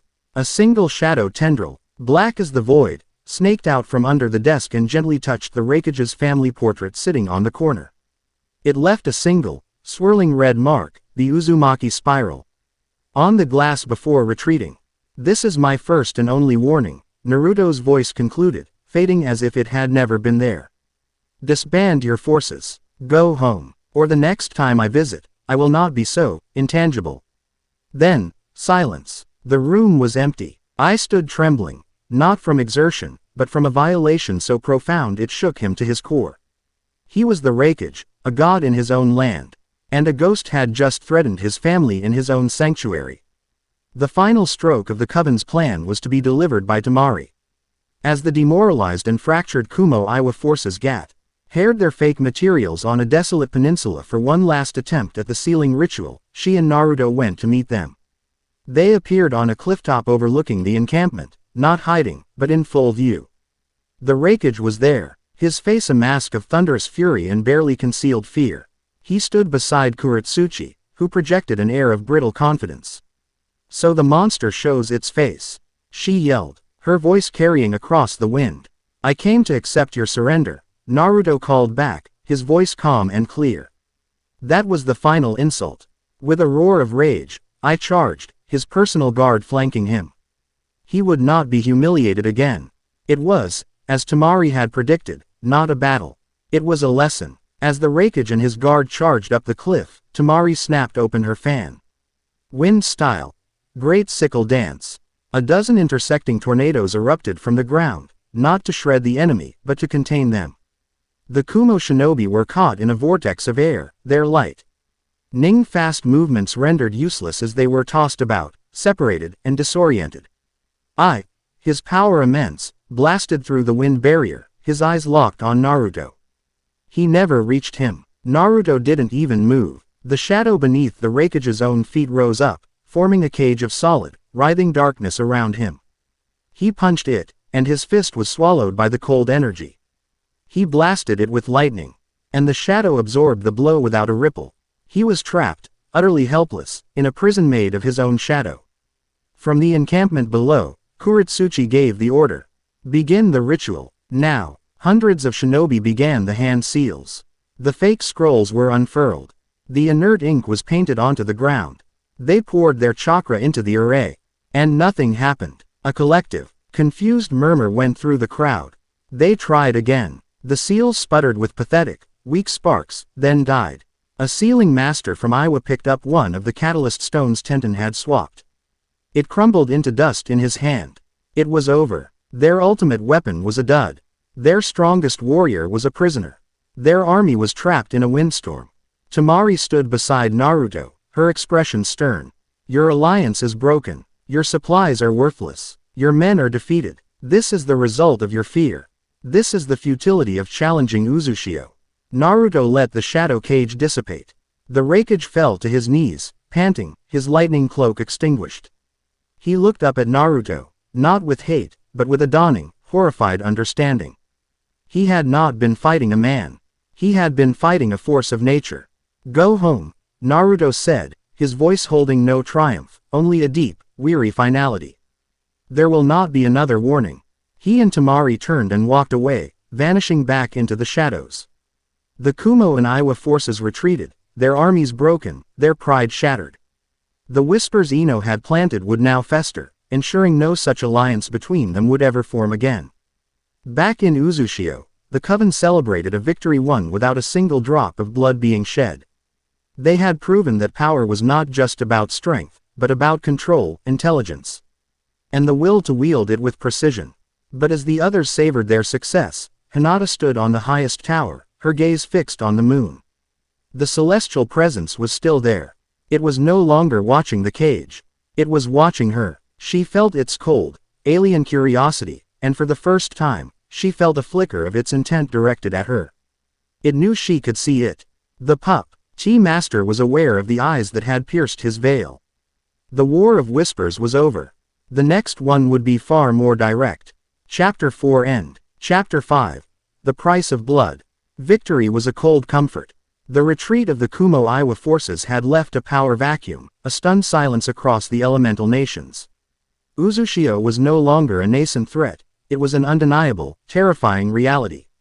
But there, victory had been one of shadows and whispers, a war won in the minds of their enemies. The new war, the one that would define them, began not with a bang, but with a cough. It started in a small villa, on the border of the land of hot water. A child, the distant great-grandnephew of the Two Tails' former Jinchuriki, Yugito Ni, collapsed with a fever that no medical ninjutsu could cool. His chakra coils, normally vibrant and active, turned sluggish, then dormant. Dark, vein-like patterns, like lightning trapped under the skin, spread across his body. Within 3 days, he was dead. Then it happened again. In Kiri, a young woman who had been a guard at the facility holding the Six Tails began to show the same symptoms. In Konoha, a retired shinobi who had fought alongside Killer Bee in the Great War suddenly fell ill. The pattern was erratic, geographically diverse, but the victims all shared one common, invisible thread. At some point in their lives, they had been exposed to the raw, potent chakra of a tailed beast. It was a plague that targeted the faintest echo of a biju's power. The disease was celestial in origin, meticulously designed and released from the moon by Tonari Otsutsuki. It was his answer to their cleverness. They had fought his puppets, so he would attack the flock. He would show the world the inherent taint of chakra, demonstrating that the power they so treasured was, in fact, a poison. The plague was his sermon, and the dying were his text. Sakura Haruno was the first to understand the true horror of the situation. Desperate messages, carried by summons and funneled through Ino's network, flooded Uzushio. Scrolls from Tsunade, from Shizune, even from the Cage's medical corps, all described the same symptoms, the same terrifying progression, the utter failure of every healing jutsu. They sent her tissue samples, blood work, detailed autopsy reports. She worked in the city's resurrected infirmary, surrounded by ancient Uzumaki medical text. And the most advanced equipment Tenten could forge. The evidence was irrefutable. It's not a virus or a bacteria, she announced, her voice strained, her face pale from lack of sleep. She was addressing the Coven in their throne room. A projected image of a dying chakra cell hovering in the air between them. It's a chakra-based parasite. It attaches to the unique signature of tailed beast energy and consumes it. Then uses that energy to replicate and attack the host's own network. It's designed to be incurable by conventional means because it feeds on the very energy we use to heal. So it's a weapon, Tenten said, her hand resting on the hilt of a sheathed blade. A biological weapon aimed at anyone connected to the Jinchuriki. It's more than that, Hinata added, her Seishin gone active. She wasn't looking at the projection, she was looking past it, at the web of life that spanned the nations. I can see it, the life force of the infected. It's not just being consumed. It's being erased, purified. It's him, the one on the moon. This is his work. A grim silence settled over the room. This was the first direct salvo from their divine enemy. A silent, invisible killer that was picking off the innocent. The villages are in a state of panic, Ino reported, her eyes closed in concentration. The Cage are trying to suppress the news, but they can't. The rumors are already spreading. And they're not blaming some unknown enemy. They're blaming the one thing that's changed in the world, the one person with a known connection to all the tailed beasts. Her eyes opened, and she looked at Naruto. They're blaming you. Tamari slammed her fist on the obsidian table. Of course, they are. It's perfect. He attacks the world with a weapon they can't fight, and their fear makes them point the finger at the only power they see as a threat. We are being framed for a global pandemic. Her expression was hard, her mind already calculating the strategic fallout. We should seal our borders. Consolidate our power. Let the nations tear themselves apart. They made us their enemy. Why should we lift a finger to save them from a crisis of their own making? There are children dying. Tamari, Sakura shot back, her voice sharp with emotion. Innocent people who have nothing to do with the Cage's politics. We can't just stand by and do nothing. We are a nation of outcasts, Sakura, Tenten argued. Siding with Tamari, our first duty is to the people who sought sanctuary here. Exposing ourselves, revealing any more of our capabilities, could put them all at risk. We don't owe the great nations anything. The room was divided, the strategic, pragmatic minds of Temari and Tenten clashing with the more empathetic, duty-bound heart of Sakura. Ino was caught in the middle, eyeing the political logic in both arguments. All eyes eventually turned to Hinata, and then to Naruto, who had remained silent on his throne, listening. Hinata's voice was quiet, yet it cut through the tension. I can feel them, she whispered, a tear tracing a path down her cheek. Dozens of them. Their life flames are flickering, getting weaker. I can feel their family's terror, their helplessness. If we have the power to stop this, and we choose not to, then we are no better than the cage.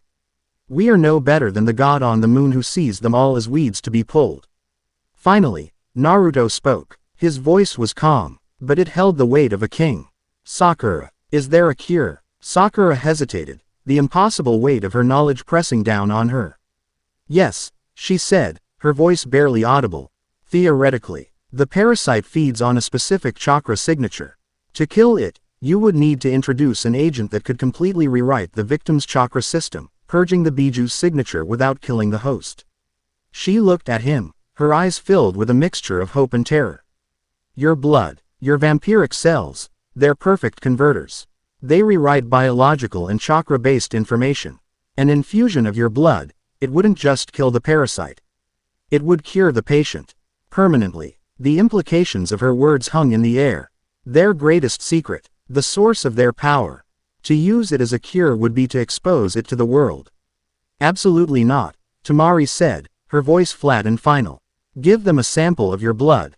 We might as well hand the blueprints to a weapon that can kill you. They will study it, replicate its properties, and engineer a way to use it against you. It is the single greatest strategic mistake we could possibly make. She's right, Naruto, Tenten added. It's too great a risk. Naruto looked at Sakura, at the torment in her eyes. He saw the healer, bound by an oath, being forced to withhold a cure. He looked at Hinata, who was feeling the echoes of 100 deaths. He felt the old Naruto, the boy who would have leapt into action without a second thought, warring with the new king, who had to weigh the survival of his own people against the lives of those who had cast him out. We will not give them my blood, he said, and Temari nodded in grim satisfaction. But he wasn't finished, and we will not let them die. He stood up, his presence filling the room. Sakura, you said my blood is a perfect converter. Can you refine it? Can you create a serum that carries the cure, but not the curse? Something that can purge the parasite without permanently altering the patient. A temporary solution, not a permanent change. Sakura's mind raced, processing the biochemical and spiritual mechanics of what he was proposing. Diluting his cells, stabilizing them with her own chakra, creating a targeted retro agent. It was complex, dangerous, theoretically impossible. But with her amplified abilities, with knowledge from the Uzumaki libraries. Yes, she breathed, a spark of fierce, intellectual fire lighting up her eyes. Yes, I think I can. Then that is what we will do, Naruto declared. We will create the cure. But we will not give it away for free. They cast us out. They tried to kill us. Now, they will come to us for salvation. They will beg, and we will remind them that power lies in Uzushio, not in their councils of old men. Quote, the decision was made. The moral high ground and strategic advantage would be seized as one. The work was grueling. The infirmary became Sakura's entire world. She and Naruto worked side by side.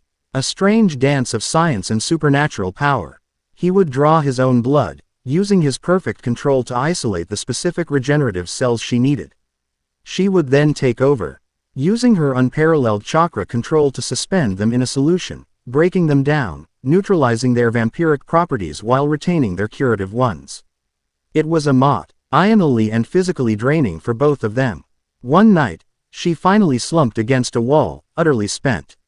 It feels wrong, she whispered, looking at the glowing vials of crimson serum they had created.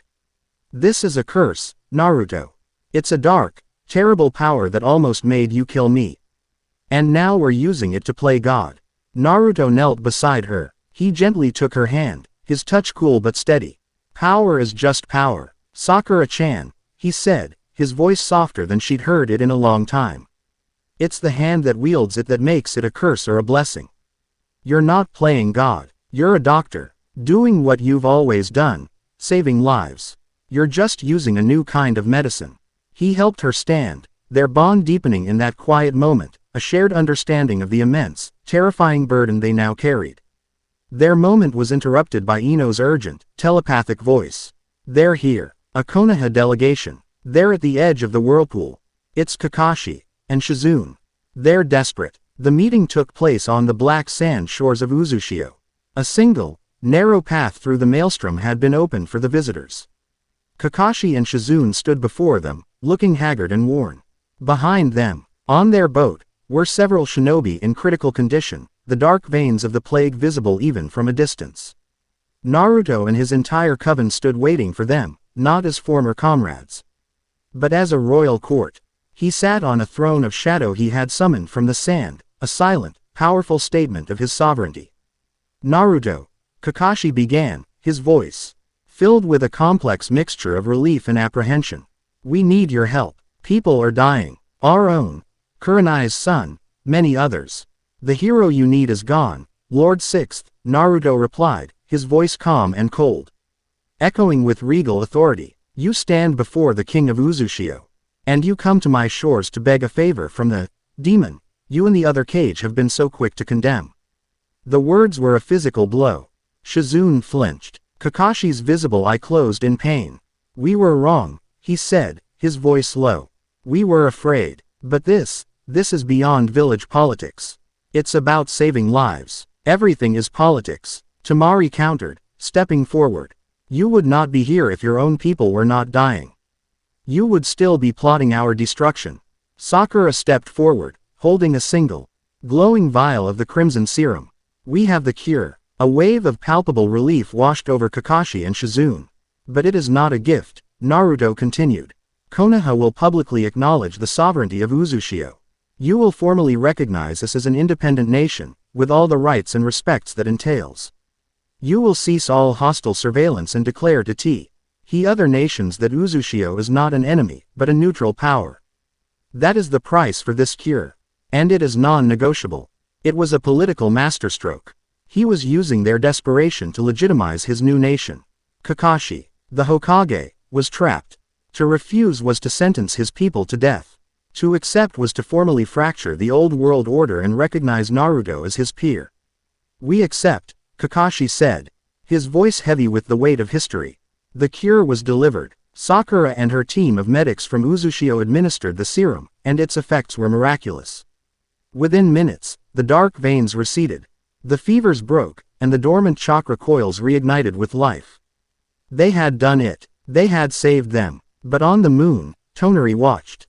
He saw his perfect weapon of purification being undone by the very corruption he sought to destroy. This was an unforeseen complication. The vampire was not just a monster, he was a messiah. This made him infinitely more dangerous. With a flick of his will, Tonari reached out to the minds he had already touched, the paranoid and the fearful within the nations. He didn't need to create a new lie. He just had to twist the truth.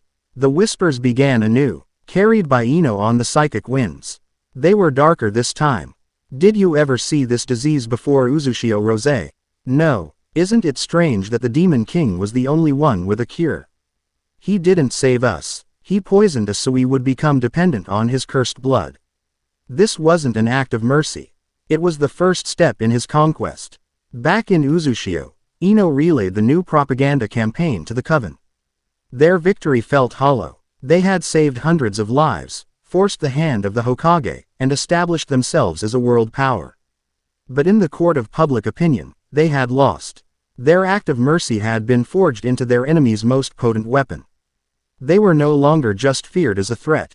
They were hated as the architects of the world's suffering. Chapter 5 End. Chapter 6. A storm on the horizon. The world held its breath. Uzushio's cure for the celestial plague had been a qualified success, saving thousands of lives but damning Naruto in the court of global opinion. He was the demon who held both poison and antidote, a narrative Tonari had expertly woven into the fears of the common people. The great nations were silent, paralyzed by the Political implications of Konoha's new treaty with the rogue state, and the undeniable fact that their own medical corps had been helpless. It was a fragile, tense peace, the kind that comes just before the sky shatters. Hinata felt the shattering begin. She stood on the highest spire of Uzushio, a solitary figure against a sky too bright, too clear. For days, the cold presence on the moon had been quiet. Its manipulative whispers withdrawn. But now, it was gathering its strength, a celestial battery charging with immense, terrifying power. It was the difference between the subtle pressure of a hand on the back and the drawn fist of a god. He's changing his approach, she announced, her voice echoing in the minds of the Coven through Ino's telepathic link. He is done with subtlety. He is gathering gravitational energy, pulling on the debris field that orbits the planet. He's not going to poison the garden anymore. Her breath hitched. He's going to salt the earth. In the Uzumaki forge, Tenten looked up from the glowing crucible where she was etching a complex seal onto a massive, obsidian shard. Hinata, be specific. What are we facing? Hinata's mental voice was strained. The mage she sent them was horrifying. From the far side of the moon, dozens of asteroids, some the size of a small mountain, were being dislodged from their ancient orbits. They were being gathered, aimed. A storm, she whispered. He is calling down a storm of falling stars. The strategic implication was immediate and brutal. Tamari, who was overseeing the training of Uzushio's new militia in the main courtyard, stopped mid-sentence. He's not targeting the major villages. Not yet. The trajectory projections. He's aiming for smaller, independent nations. The land of tea. The land of beans. Places with no cage. No significant military forces. This isn't an attack. It's a demonstration. A threat. Bow to me, or this is the fate of your cities. Naruto, who had been in the sealed library with Sakura researching the origins of his curse, rose from his seat. The ancient scrolls lay forgotten on the table. A cold, quiet fury began to build within him, a king's rage at the thought of a Dista. God using the innocent as pawns in his celestial game. He wants to show the world his power. Naruto's voice resonated through their minds, hard as diamond. Fine, we'll show him ours. The city of Uzushio transformed. What had been a sanctuary became a war machine.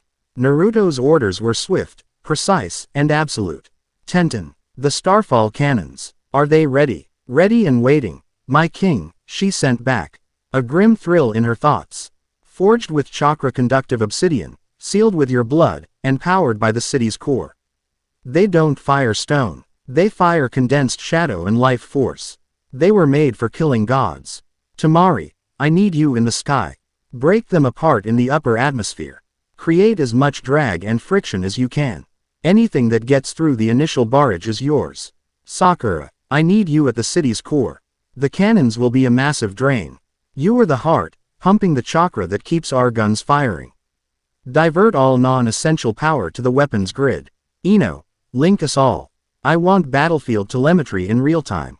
Hinata, you are our eyes. Pinpoint every single target. I don't want a single pebble to fall that we don't see coming.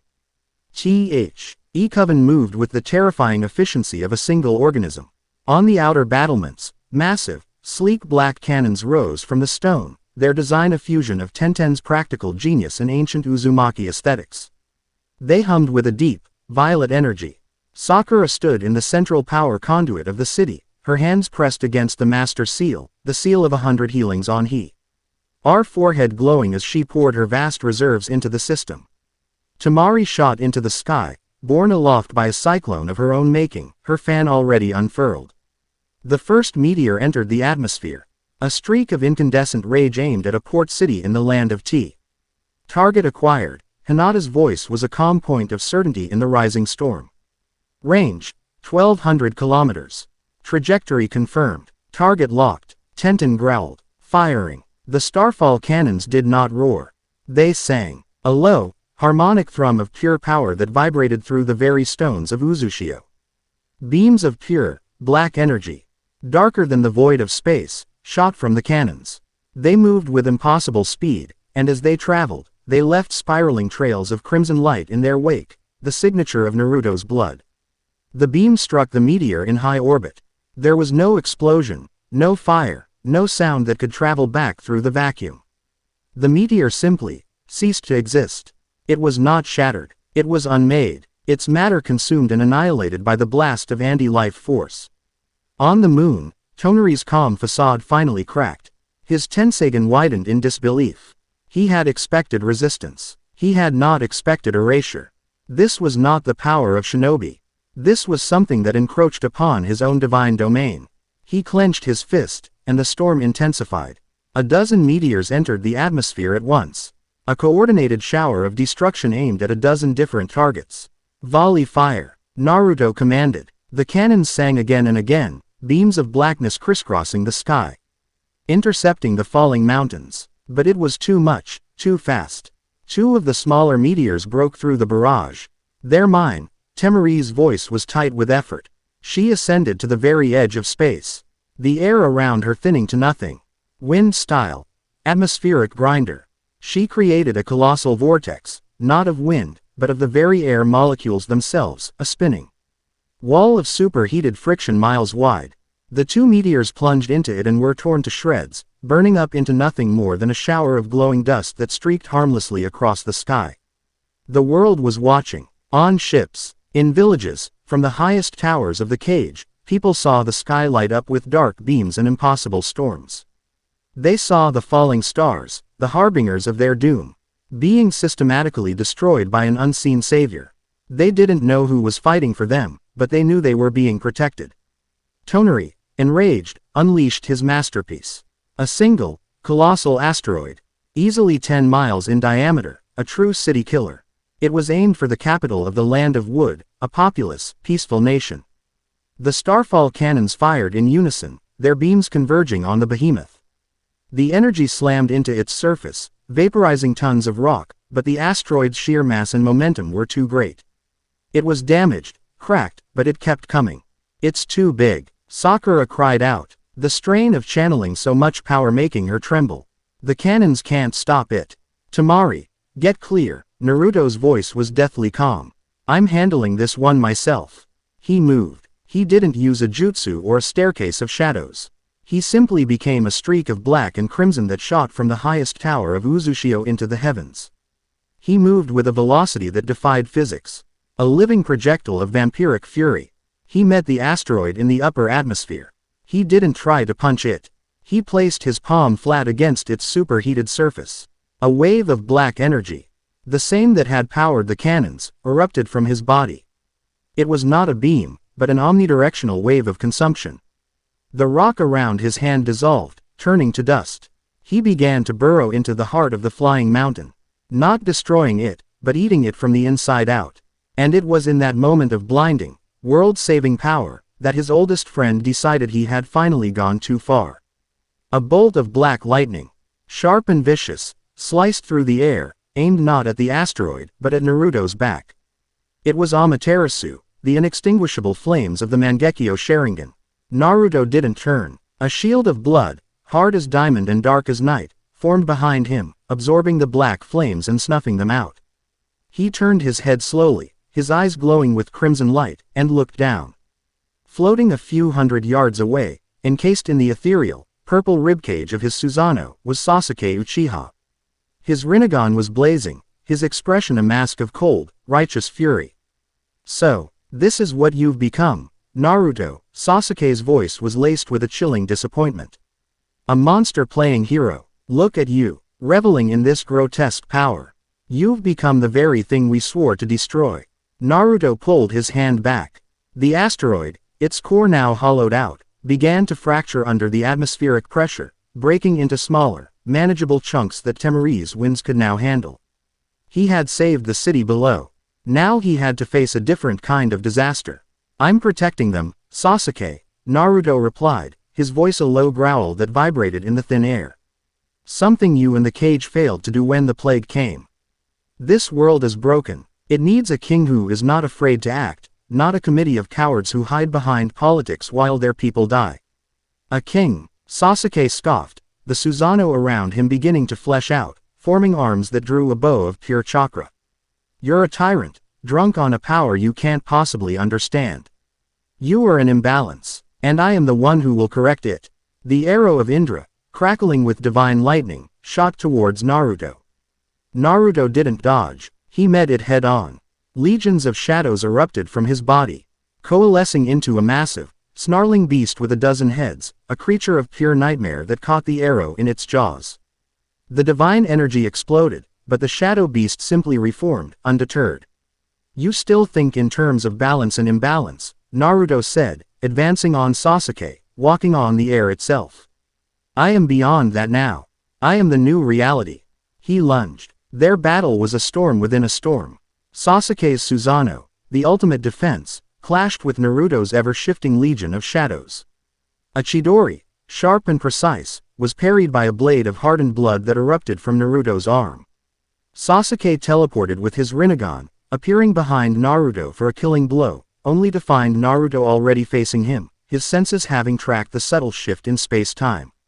"Your eyes see chakra, Sasuke," Naruto hissed, catching his former friend's fist. "But you are blind. You can't see the god on the moon pulling the strings. You can't see the fear that is poisoning the world. You only see me. I see a monster who has abandoned his humanity." Sasuke roared, breaking free and unleashing a wave of black flames. Naruto walked through the Amaterasu, the flames parting around him as if afraid of his cold, vampiric energy. "I have sacrificed my humanity to protect theirs. A choice you would never have the strength to make." Their clash reached its zenith. Sasuke's perfect Susanoo, a towering purple god of destruction, against Naruto's form, which had dissolved into a swirling vortex of shadow and blood, a maelstrom of pure, unadulterated power. They were two gods, one divine, one profane, locked in a battle for the soul of the world, high above the very people they were both trying to save. The battle ended not with a victor, but with an interruption. "Naruto," Hinata's desperate voice cut through their rage. "The last one." Tonari put everything he had into it. "It's cloaked in a perception-bending field. I can barely track it. It's going to hit the Land of Iron." The Land of Iron. The neutral territory. The home of the samurai. A strike there would be a devastating political statement. Both Naruto and Sasuke froze. Their personal war was suddenly dwarfed by the immediate, catastrophic threat. They broke apart, the animosity between them still a crackling, palpable thing. Naruto turned his back on Sasuke, a sign of ultimate, infuriating trust.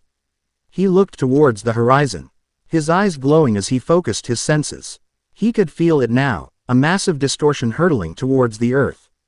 "This changes nothing," Sasuke said, his Susanoo fading.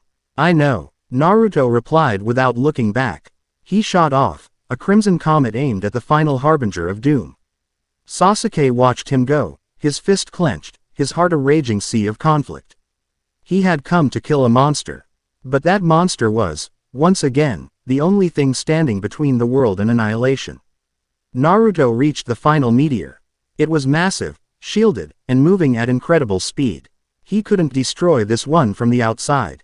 So he phased through it, a ghost of shadow and will, until he was at its core. And there, he did not unleash an explosion. He did the opposite. He created a vacuum, a point of absolute nothingness. He used his vampiric power not to attack, but to consume. He devoured the meteor's kinetic energy, its heat, its very matter. He drew it all into himself, into the starving void at the heart of his being. From the ground, it looked as if the falling star simply vanished, winking out of existence a few miles above the snow-capped mountains of the Land of Iron. The sky was clear. The storm was over. Naruto floated in the silence of the upper atmosphere, his body thrumming with the stolen energy of a falling world. He had won. He had saved millions. He had displayed power beyond the comprehension of any cage. Sasuke was gone, but the wound of their battle remained, a fresh scar laid over old ones. He had saved the world from a god, only to be branded a demon by his own brother. The victory tasted of ash. Chapter 6 End. Chapter 7. The Celestial Court. The sky was unnervingly quiet. For days after the failed starfall, a strange and fragile peace settled over the nations.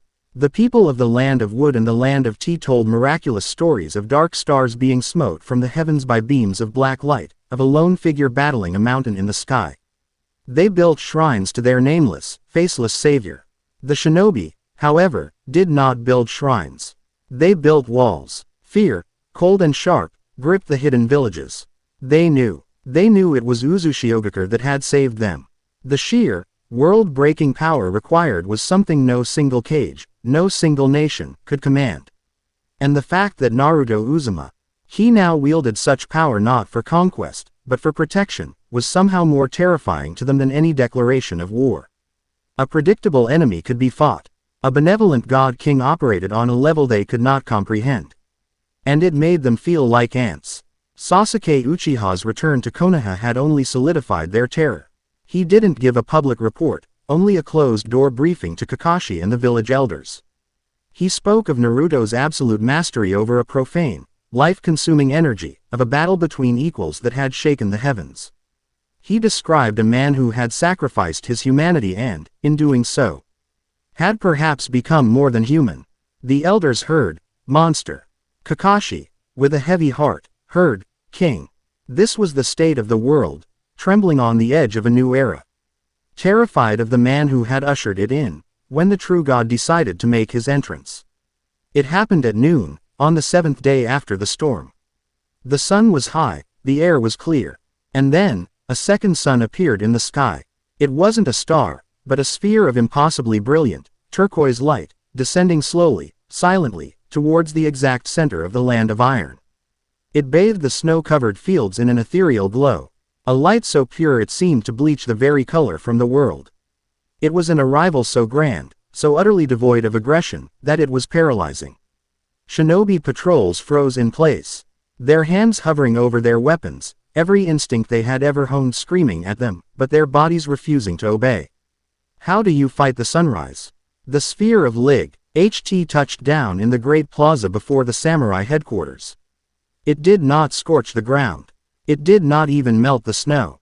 It simply settled. The light receded, folding in on itself until all that remained was a single figure. Standing serene and untouched in the silent square. It was Tonari Otsutsuki. He was tall and slender, garbed in robes of alabaster white and gold. His skin was pale as moonlight, his hair a shock of silver white. But it was his eyes that commanded the world's attention. They were the source of the light, two glowing tensagen, celestial and ancient, holding a wisdom so profound it bordered on utter indifference. He did not look like a warrior. He looked like a priest, a scholar, a judge. He made no move, spoke no words. He simply stood there, his presence a sea-lent summons that echoed across the globe. In Uzushio, the Coven was in the throne room, the tactical map on the obsidian table now showing energy readings instead of troop movements.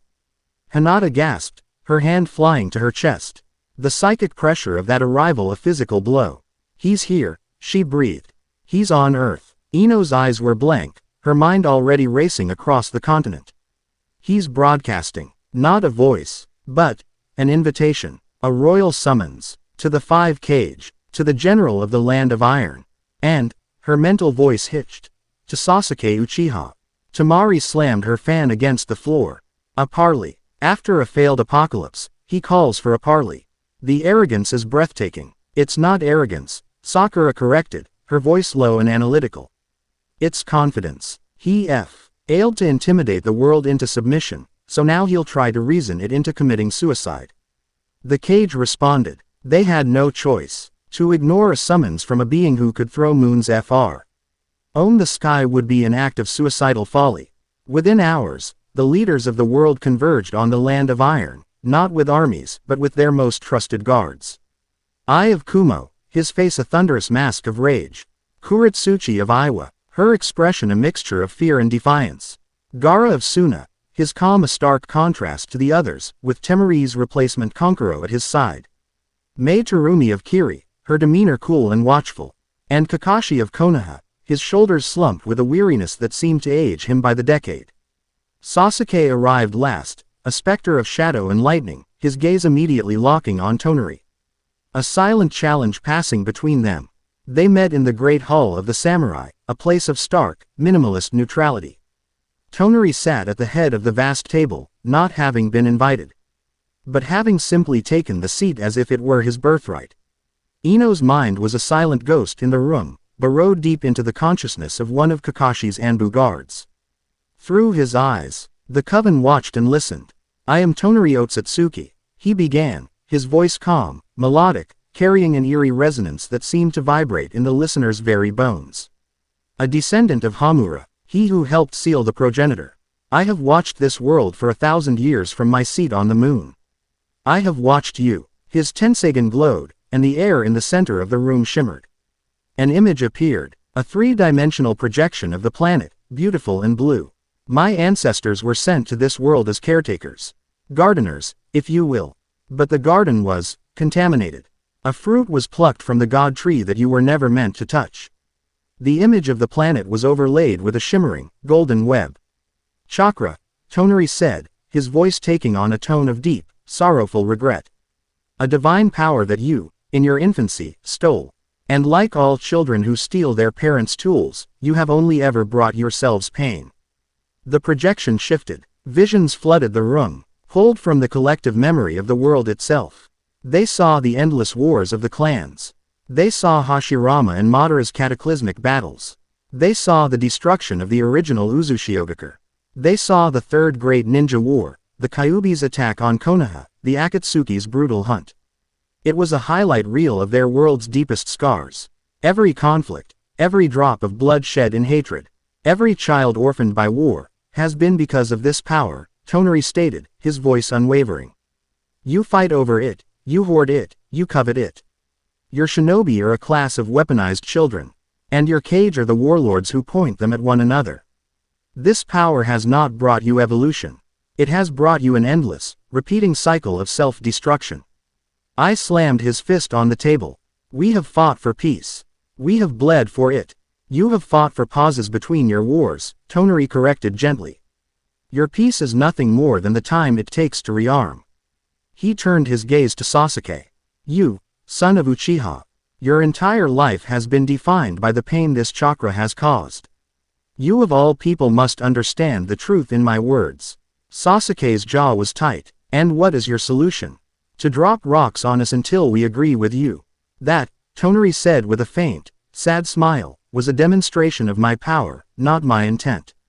My intent is not to destroy you. It is to save you from yourselves. His Tensagen glowed brighter. I possess the power to end this cycle. I can perform a celestial rebirth. A single, global jutsu that will painlessly, peacefully, and permanently sever the connection between your species and the energy you call chakra. You will return to what you were always meant to be, a simple, mortal race. There will be no more shinobi. No more Jinchuriki. No more wars fought with elemental titans. Only peace. A true, lasting peace. The hall was utterly silent. The sheer, audacious scale of his proposal was incomprehensible. He was offering to neuter their entire civilization. Gaara was the first to speak, his voice a low rasp. You would strip us of our very nature. You would make us less. I would make you human, Tonari countered. Is that not enough? But, he continued, his gaze becoming hard as ice, the garden has developed a sickness. A cancer. A final, absolute corruption that proves the entire system must be purged. The image in the room shifted again. It showed Naruto, not as the hero of Konoha, but as the monster he had become in that first moment in the hospital. It showed him with fangs bared, pinning Sakura to the wall. It showed the dark, cold energy of his vampiric curse. You believe chakra is life energy, Tonari said, his voice laced with clinical disgust. This abomination, Naruto Uzumaki, is the antithesis of that. He is a being that must consume life to sustain his own. He is a black hole in the fabric of your world, the ultimate consequence of your stolen power. He is the final symptom of the disease. A disease that must be excised before the patient can be healed. His gaze swept across the faces of the cage. And that is my offer to you. My divine mandate is to cleanse this world. But I am not without mercy. I see that some of you still cling to the memory of the man he once was. He stood up, his presence seeming to suck all the air from the room. Help me remove this vampiric corruption. Stand with me as I lay siege to the blasphemous fortress of Uzushio and eradicate this king of shadows and his blood-bound witches.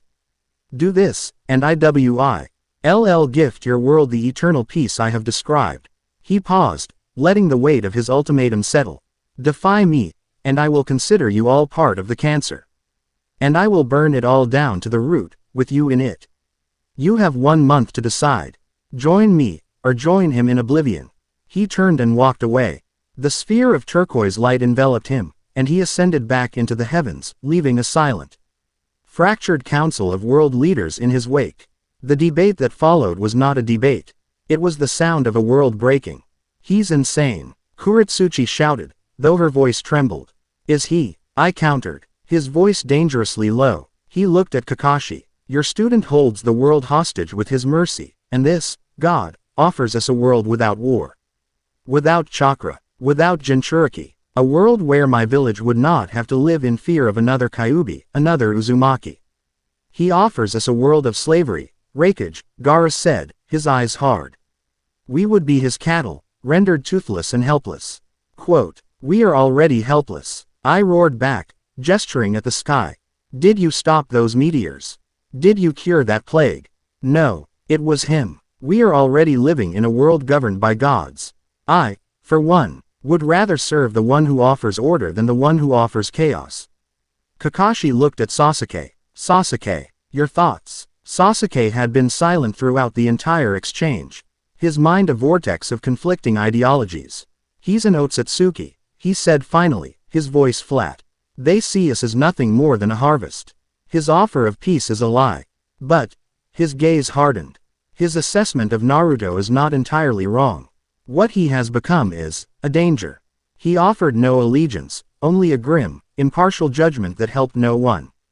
The summit ended without resolution. The cage departed not as allies, but as leaders of nations now forced to contemplate a civil war on a planetary scale. In Uzushio, the image faded as the Anbu guard left the hall. The Coven sat in stunned silence. They had known they had an enemy. They had not understood the nature of his war. He wasn't just trying to kill Naruto. He was trying to erase their entire way of life. And he had just made a horribly compelling argument to the leaders of the world for why it was a good idea. He just drew the battle lines for the entire planet, Tamari said, her voice a grim whisper. And he put us on the wrong side of peace, Sakura added, the horror of it dawning on her. Naruto sat on his throne, his face unreadable. He had listened to a god condemn him as a cancer. He had listened to his former allies consider siding with that god. He looked at the faces of his coven, the only people in the world who did not see a monster. The price of his power had always been his humanity. Now, he was beginning to understand that the price of his kingship might just be the world itself. Chapter 7 End. Chapter 8. Scars of the Past, Strength of the Present. The ultimatum hung over the world like a headsman's axe. 1 month, 30 days until the planet had to choose between a king of shadows and a god of light. Uzushio, once a hidden sanctuary, was now the focal point of global anxiety. The epicenter of a looming holy war. The weight of that future pressed down on the city's inhabitants, but most acutely on the 5 women who stood at its heart. The impending war was not just a strategic challenge. It was a crucible for their own souls, forcing them to confront the ghosts they thought they had outrun. Sakura Haruno found her ghosts in the silence of the infirmary. The vials of the crimson cure, the serum derived from Naruto's blood, were a constant reminder of the razor's edge she walked. She was a healer, the world's foremost medical nin, yet her greatest achievement was born from a curse that could drain the life from a person in seconds. The duality haunted her. One night, Naruto found her staring at her own reflection in a polished medical tray, the seal of 100 healings on her forehead a dull purple in the low light. What if they're right? She whispered, not turning to look at him. Tonari, Sasuke, what if what we have here isn't a new beginning? What if it's just a beautiful, well-organized sickness? Naruto didn't answer immediately. He came and stood beside her, his own reflection appearing next to hers, pale, his eyes holding that unnerving depth. He looked at the seal on her forehead. The first time you used that seal, he said, his voice a low murmur, was to save my life. You poured your own life force into me without a second thought. Is that a sickness? That was different, she protested. That was me. This, she gestured to a vial of the cure, this is a part of you. A part that hunts, a part that craves, and you mastered it, he countered. His voice firm. You took the deadliest part of me and turned it into medicine. You took my curse and made it a blessing. If I am a sickness, Sakura, then you are the cure. Not just for the plague, but for me. He reached out, his cool fingers gently tracing the outline of her seal. Never forget that. Your hands are not tainted by my power. My power is redeemed by your hands. In that moment, the ghost of Team 7, the girl who had always chased after the boys, finally faded. She wasn't Sasuke's healer or Naruto's cheerleader.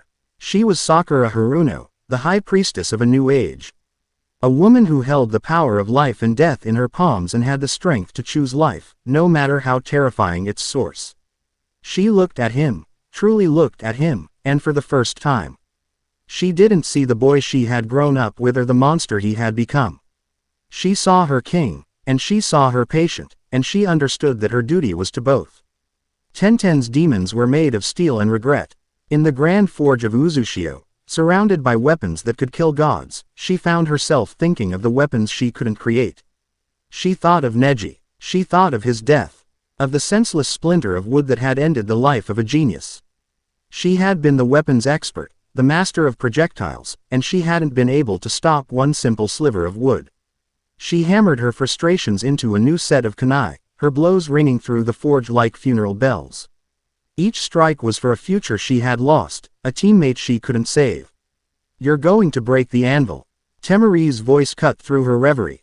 The wind mistress was leaning against the doorway, her arms crossed, watching Tenten with a perceptive gaze. I'm reinforcing the steel, Tenten grunted, not pausing in her work. No, Temari said, walking into the forge. You're punishing it, and yourself. I recognize the feeling. After my father was assassinated, I spent a week in the desert, creating sandstorms that could have stripped the flesh from bone. I thought if I could master the wind, I could control the chaos. I was wrong. She picked up one of the finished kunai. It was a masterpiece of deadly art. Perfectly balanced, the edge impossibly sharp, a faint sealing array glowing on its surface. This is a beautiful weapon, Tenten. But it is just a tool. It cannot bring back the dead. It cannot change the past. Then what's the point? Tenten asked, her voice cracking as she finally stopped hammering. We're forging these incredible weapons to fight a god. What if we fail? What if all I am is the person who makes the beautiful tools that my friends die holding? Temari took the hammer from Tenten's hand and set it aside. Then you are the person who gave them a chance to fight. You are the one who armed them for the impossible. Neji didn't die because your weapons failed, Tenten. He died protecting the people he loved. It was his choice. Our choice, now, is to make sure his sacrifice had meaning. We build a world that is worthy of that sacrifice. And we do it with the tools you create. Tenten looked at her hands, calloused and strong. Temari was right. Her grief had been a cage. But her craft was a key. She wasn't just making weapons. She was forging hope. She was the forge master, and she would arm her family for the war against heaven itself. The deepest scars belonged to Hinata. The Hyuga clan had been her life, its traditions her prison. The curse of the caged bird seal, the rigid hierarchy, her father's disapproval, it had all been designed to break her. Now, she was the empress of a king, a woman whose power eclipsed that of any Hyuga in history. But the cage was a state of mind, and its bars were hard to bend. She would train for hours in the courtyards, her movements a blur of lethal grace. But her brow would be furrowed, her strikes holding a hesitation that wasn't physical, but spiritual. She was still fighting like a branch family member, afraid to cause offense, afraid to unleash her full, terrifying potential. Naruto found her there one evening, standing perfectly still under the rising moon, her eyes closed. He's watching you, isn't he? Naruto asked softly. Hinata nodded, not opening her eyes. Tonari, he knows I can see him. He whispers things. He calls me the caged princess. He says I traded one master for another. He says your blood pact is just a more elegant version of my family's seal. Naruto's hands clenched into fists. The insult to her, the twisting of their bond, was a violation he felt personally. But he knew that raging would not help her. This was her battle to win. My father once told me my eyes were too kind to be a true Hyuga's, she said, her voice a painful whisper. He said I saw too much, felt too much. That I lacked the cold precision to be a leader. He was right. I don't want to be a Hyuga. Then don't be, Naruto said. She opened her eyes, startled. They shimmered with unshed tears. What? The Hyuga are a clan of the past, Hinata. Their power is in seeing what is. Your power, he said, stepping closer, his presence a comforting warmth against the celestial cold, is in seeing what can be. You are not the caged princess. You are the empress of Uzushio. You are the seer of a new age. You are my eyes, my heart, and my moral compass. He took her hands. Your father was wrong. Your kindness is not a weakness. It is the source of your strength. It is why you were the first to see me, not the monster. It is the lens through which you see the world. So see for me, Hinata. See a future where we are not defined by our cages, but by our choices. Something shifted within her. The celestial pressure from the moon was still there, but for the first time, it felt small. Distant. Tonari's taunts were the words of a jailer rattling the bars of an empty cage. She was no one's prisoner. She was Hinata, and her vision would shape the future of their world. The hesitation in her soul vanished, replaced by the serene, unshakable calm of an empress who had finally accepted her throne. Ino and Temari found their strength in each other. They were the pragmatists, the strategists, the ones who saw the world as a grand, intricate game of shogi. They spent long nights around the obsidian tactical table, plotting, planning, and arguing with a ferocity that was born of deep, mutual respect. His offer to the cage as a trap, Temari insisted, moving a piece that represented the land of wind. He has no intention of sparing them. He will use them as a vanguard to soften us up, then erase them all as planned. Of course it's a trap, Ino countered, her mind sifting through the psychic chatter of the nations. But it's a tempting one. The Raikage is already leaning towards accepting. He sees it as a chance to eliminate his two biggest threats, Naruto and Konoha's influence, in one fell swoop. He's a fool, but he's a powerful fool. Their planning sessions were intense. A whirlwind of geopolitical strategy, psychological warfare, and logistical nightmares. It was during one of these sessions that they found their shared moment of clarity. Do you ever miss it? Ino asked suddenly, breaking from the strategy. The simplicity of it all. Being a genin, worrying about missions and who was taking who to the dango shop. Temari actually smiled, a rare, genuine expression. I miss the person I was then. The one who thought strength was about never showing weakness. The one who thought she had to be better than her brothers just to be seen. That girl was exhausting. Tell me about it, Ino sighed, leaning back. I spent years trying to be the perfect Yamanaka heir, the perfect rival for Sakura, the perfect soldier. It never occurred to me that I could just be me. They looked at each other, the spymaster and the war strategist, two women who had been forged into weapons by their clans and their villages. Here, in Uzushio, they were not just weapons. They were the architects of a new world. Their pasts had been about serving a system that had tried to put them in boxes. Their future was about building a kingdom where there were no boxes at all. These quiet moments of reflection, these shared battles against their inner demons, forged the Coven into something more than an alliance. They became a true family, their bonds tempered in the fires of their past scars. The culmination of this growth was a training session unlike any other. They gathered in the main courtyard, not to practice their individual skills, but to finally synchronize their evolved abilities.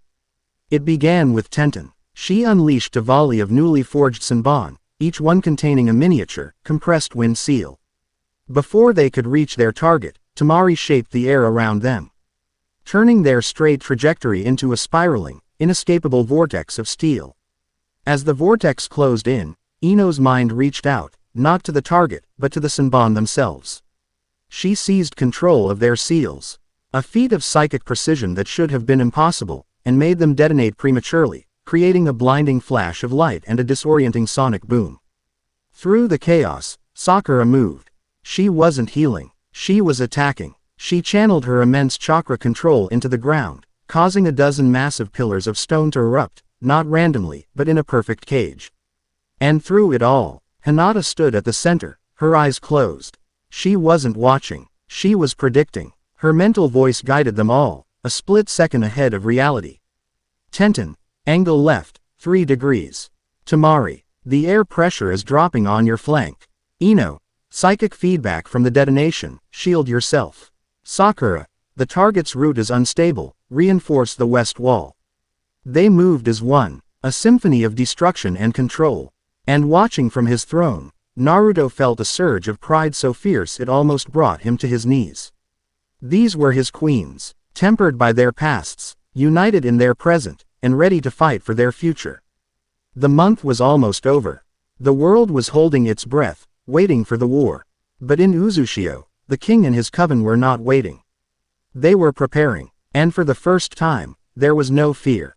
There was only resolve. Chapter 8 End. Chapter 9. The Crimson Tide. The final day of the ultimatum dawned blood red. A strange, crimson aurora shimmered across the globe, a celestial phenomenon that had no scientific explanation. It was a sign. The heavens were choosing a side. In the throne room of Uzushio, Hinata's eyes were wide, her Seishin staring into the heavens. He is descending, she announced, her voice a tense whisper that echoed in the minds of the coven.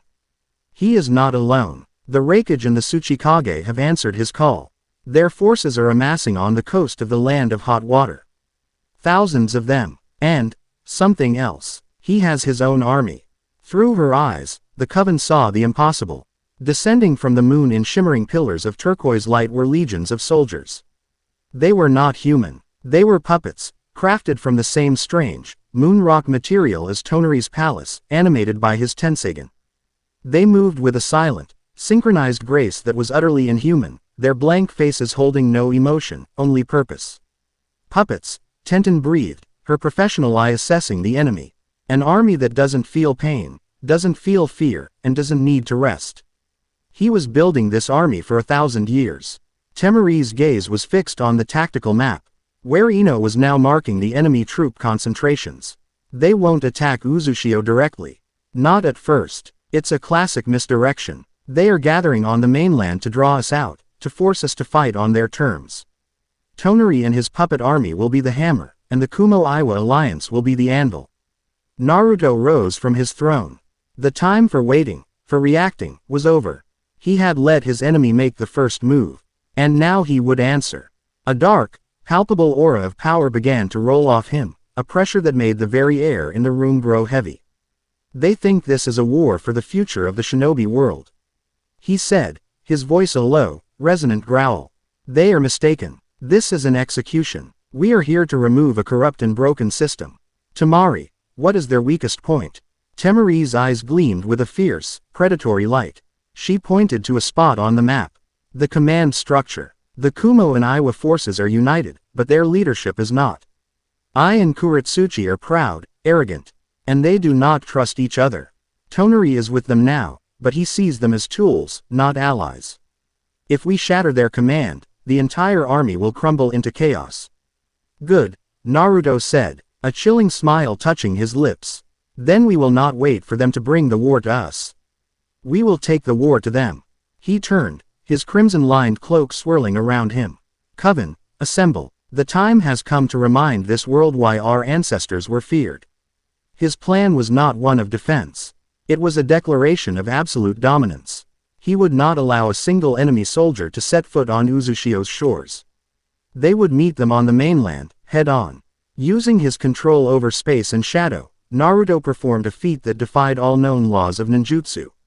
He didn't teleport them. He folded the very fabric of the world, creating a shadowy corridor, a temporary bridge that stretched from the central courtyard of Uzushio to a desolate, rocky plain 5 miles from the enemy's staging ground. One moment, they were in their home. The next, they were standing under the blood-red sky of the continent, the salty air of Uzushio replaced by the smell of ozone and gathering dust. Before them, stretching as far as the eye could see, was the combined might of 2 of the 5 great shinobi villages, bolstered by a silent, terrifying legion of moon puppets. An army of over 10,000. Against them stood Naruto Uzumaki and his 5 queens. From the enemy camp, a roar went up. They had been discovered, but it was a roar of confidence. They saw an arrogant king and his entourage, hopelessly outnumbered. From a command tent on a high ridge, the Raikage, watched through a telescope, a look of grim satisfaction on his face. The fool, he came to us. He has sacrificed his fortress advantage. Kuritsuchi, signal the attack. Let's crush this insect. Beside him, Tonari stood with his arms folded, his Tenseigan glowing softly. He watched the small group of 6 with an air of detached curiosity. Like a scientist observing a particularly interesting specimen before its dissection. The ground began to tremble as the Kunoichi army charged. It was a wave of steel and chakra, a thundering tide of bodies. Naruto and his coven did not move. They stood their ground, a tiny island against a raging tsunami. "Ino," Naruto said calmly. "Already done, my king," she replied. A faint trickle of blood running from her nose from the sheer effort. Across the battlefield, a wave of psychic chaos erupted. Hundreds of shinobi in the front ranks suddenly screamed, dropping air weapons and clawing at their own faces. They were plunged into personalized nightmares forged by Ino's amplified power. A Kumo ninja saw his comrades as the monstrous 8 tails. An Iwa shinobi felt the ground beneath him turning to lava. It wasn't a widespread illusion. It was 1,000 individual, perfectly tailored hells. The front line of the charge dissolved into a panicked, screaming mob. "Tenten," Naruto commanded. Tenten slammed the base of a massive scroll onto the ground. "Arsenal of the Spiral King. First movement," she yelled. With a plume of smoke, 1,000 weapons, swords, spears, giant shuriken, materialized in the air behind her, all forged in Uzushio, all humming with latent seal work. With a single gesture, she sent them flying, not as a random volley, but as a guided, intelligent swarm that weaved through the gaps in the chaotic front lines and struck the disciplined ranks behind them. Each weapon that hit its mark erupted in a flash of binding energy, paralyzing its target. The charge slowed, confusion turning to fear. Tamari snapped open her fan, a fierce grin on her face. "As you command." She didn't create a tornado. She did something far more cruel. She manipulated the wind on a macro scale, creating a zone of absolute, suffocating vacuum directly in the path of the main force. Air rushed out of the shinobi's lungs. Jutsu that required oxygen sputtered and died. They stumbled, choking, their advance completely halted by an invisible, unassailable wall. The celestial puppets, unaffected by psychic attacks, weapons, or the need to breathe, pressed on. They flowed through the chaos like a river of white stone, their movements perfectly synchronized, their objective clear. "Sakura, Hinata." Sakura slammed her palms on the ground. Creation rebirth. Earthen grasp. The very ground beneath the puppets churned and erupted, but not into simple spikes. It formed into colossal hands of rock and soil that snatched the puppets, crushing their stone bodies into dust with overwhelming force. But for every puppet she destroyed, 2 more took its place. They were a relentless, seemingly endless tide. Hinata stepped forward, her Seishin gone blazing. She saw it. The puppets were not individuals. They were extensions of Tonari's will, linked to him by threads of celestial chakra. "Their heart is not on the field," she announced to the coven. "It is on the ridge, with him." She moved. She was a blur of pale lavender and dark blue, weaving through the battlefield like a ghost. Her target was not the puppets, but their control lines. He didn't use the brute force of the gentle fist. She used her evolved form, the soul-severing palm. Her fingers, sharp with focused chakra, didn't strike the puppets, but sliced through the air where the invisible chakra threads were thickest. With every pass, 100 puppets would stumble and fall, their animation severed, becoming nothing more than inert statues. She was a scalpel, cutting strings of the puppet master with surgical precision. From his vantage point, Tonari's serene expression finally faltered. His army was being dismantled, his mortal allies were in disarray. This was not a battle. It was a dissection. The 6 figures were not fighting his army, they were systematically taking it apart, piece by piece, with a terrifying synergy he had not anticipated. "Raikage," he said, his voice holding a new, cold edge. "Your shinobi are proving useless. It is time for you to remind them what a cage is." With a roar of fury and frustration, I leapt from the ridge, his bod. Why exploding in its signature cloak of lightning. He was a blue comet of rage, aimed directly at the heart of the coven. Kuritsuchi followed, riding a massive golem of earth. This was the true battle. The clash of kings. Tamari and Tenten moved to intercept Kuritsuchi, their wind and steel a perfect storm against her earth jutsu. Sakura and Ino held the line against the tide of shinobi, their combi nation of mass healing and mental warfare keeping the army at bay. Naruto and Hinata stood side by side as the Raikage descended upon them. Uzumaki. I bellowed, his fist crackling with enough power to level a mountain. I will send you back to the hell you crawled out of.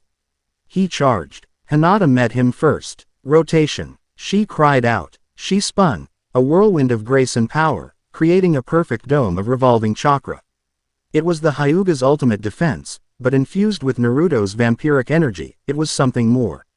It was a vortex of dark, life-draining energy. The Raikage's fist slammed into the rotation. His lightning cloak, his ultimate armor, was shredded on contact, the energy not repelled, but consumed by the dark shield. He was thrown back, his arm numb, his chakra network screaming from the violation. He stared at Hinata in disbelief. The gentle Hyuga princess had just parried his strongest attack. Before he could recover, Naruto was upon him. He didn't use a Rasengan. He didn't use a clone. He used the full, terrifying power of his new existence. His shadow stretched, becoming a vast, inky blackness that spread across the battlefield, swallowing the light. From this sea of darkness, legions of shadow creatures erupted, snarling hounds, shrieking birds, silent, grasping shades. They were his army, born of his will. You brought an army of 10,000 to kill 6 people, Raikage. Naruto's voice echoed, seeming to come from every shadow at once. I have brought an army of infinite nightmares to execute one. The shadow creatures overwhelmed the Raikage's guards. They swarmed the puppet legions. They poured into the panicked ranks of the Kumo and Iwa forces. This was not a battle for territory or honor. It was a harvest of fear. Naruto himself appeared before the stunned Raikage. His eyes were glowing crimson, his fangs were elongated, and his aura was a suffocating wave of cold, predatory power. He didn't need to fight. He simply needed to be. He raised his hand, and a blade of pure, hardened blood, black as obsidian and sharp as a shard of reality, formed from his palm. You chose the wrong god to worship, I. At that moment, on the ridge, Tonari finally moved. He understood. This could not be won with armies. He had underestimated the sheer, profane power of the Vampire King. He raised his hands, and a colossal green orb of concentrated chakra, a Tensagen chakra mode technique, began to form between them. It was a power capable of slicing the moon in half. He would not aim for Naruto. He would aim for the entire battlefield. He would erase it all. His own failed army included. But he never got the chance to fire. A shadow erupted from directly behind him. Sasuke Uchiha, his Rinnegan blazing, stepped out of the void, his own Chidori. A shrieking ball of black lightning aimed at Tonari's back. Your fight, Sasuke said, his voice cold as ice, is with me. The crimson tide of Naruto's power was about to clash with the divine judgment of Tonari, and the final variable. The Avenger who walked his own path, had just entered the fray. The battle for the world was about to become a war between 3 gods. Chapter 9 End. Chapter 10. The Eclipse of a God. The battlefield froze, a tableau of chaos held in a single, breathless moment.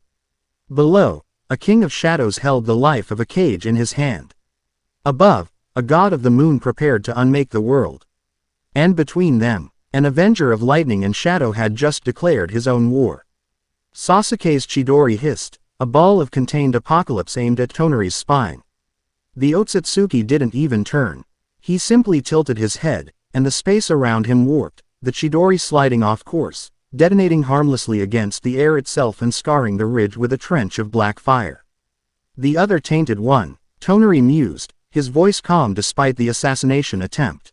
He turned slowly, his Tensagen fixing on Sasuke, the inheritor of Indra's eternal petulance. You believe, your eyes grant you the right to challenge me. Sasuke didn't waste words. He moved, his body flickering through space with the power of his Rinnegan, reappearing above Tonari with his blade drawn. His world is mine to protect and mine to judge, he snarled. Not yours. Their duel was a clash of silent, terrible powers. Gravity twisted around them as Tonari repelled Sasuke's blade. Sasuke swapped places with a nearby boulder, letting it take the force of a concussive blast before striking again from a new angle. It was a battle of gods fought in flashes of light and distortions of reality. A conflict so advanced it was almost incomprehensible to the mortals below. Naruto watched this, his blood blade humming inches from the Raikage's throat. I was trembling, not with fear of death, but with the sheer, humbling irrelevance he felt in the face of such power. He was a Kage, one of the strongest shinobi alive, and he was nothing more than a potential casualty in a war he couldn't even perceive. This was the choice, the turning point. Naruto could feel the burning desire to finish it, to execute the symbol of the old guard and cement his reign. He could let Sasuke, in his arrogant pride, hold off the god while he secured his own victory. It was the smart move, the strategic move, but as he looked up, he saw Hinata. She stood amidst the chaos, her Seishingan blazing, her gaze fixed on the celestial duel. She wasn't watching Sasuke, she was watching Tonari, tracking the flow of his divine energy, feeding the information to the only other person on the field who could possibly understand it. And in her unwavering focus, Naruto saw the path. His bond with her was more than an anchor, it was a compass. And it pointed not to the past he was about to kill, but to the future that was threatening to kill them all. With a sigh that was almost bored, Naruto let the blood blade dissolve. He stepped back from the wreckage, turning his back on him in an act of ultimate dismissal. Go, Naruto said, his voice echoing across the now silent battlefield. He was speaking to Kuritsuchi, to every Kumo and Iwa shinobi still standing. Run back to your villages. Tell them the age of Kage is over. Tell them the sky belongs to me now. He didn't wait for a response. He looked to his coven. Hold the line. No one gets in. No one gets out. The 5 women formed a circle, a living fortress wall. Their combined power erupted, a dome of shimmering, multicolored energy that expanded to cover the entire plane, trapping the mortal armies within, and sealing the gods' battlefield from the outside world. They were no longer participants in the fight, they were the arena. Naruto shot into the sky, a crimson arrow aimed at the heart of the divine conflict. Sasuke was being pushed back. Tonari's control over the fundamental forces was absolute. He created spheres of gravitational force, miniature black holes that Sasuke could only narrowly evade. Your eyes are a pale imitation of true power, Tonari said, floating serenely as he flung another sphere that ripped a chunk out of a nearby mountain. They see the flow of energy, but my eyes are the source. It was then that Naruto arrived. He didn't announce himself. He simply became the shadow of Tonari's attack, flowing around the gravitational sphere and striking from within its own distorted wake. His fist, wreathed in dark, consuming chakra, slammed into Tonari's back. For the first time, the god felt pain. His concentration wavered, and Sasuke capitalized on the opening, his Susanoo arrow piercing Tonari's defensive truth-seeking orb. The 3 of them hung in the sky, a triangle of impossible power.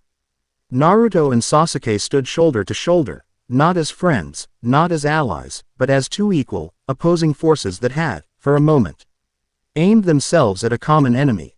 His power flows from a single point behind him. Hinata's voice echoed in both their minds, a calm, clear stream of tactical data. A nexus created by the Tenseigan. It is not a physical weakness. It is a conceptual one. He is tethered to the moon. He is borrowing its power. Borrowing. Naruto growled aloud, a feral grin spreading across his face. Then it's time to collect his debt. What followed was a battle that would be burned into the memory of the world. It was the rebirth of the legends of the Valley of the End, but on a scale that dwarfed it completely. Sasuke's perfect Susanoo, a monument of divine purple chakra, fought alongside Naruto's legion of nightmares, a churning ocean of shadow and teeth. Tonari, enraged, unleashed his full power. He pulled a moon from his moon, a smaller satellite held in orbit, and sent it hurtling towards them. Sasuke's Susanoo caught it, the giant's hands groaning under the strain. At the same time, Naruto's shadows swarmed over it, not trying to stop it, but to consume it, devouring the rock and celestial energy, turning the god's weapon into sustenance. We can't just break him, Sasuke grunted, the strain evident in his voice. I don't plan to, Naruto replied.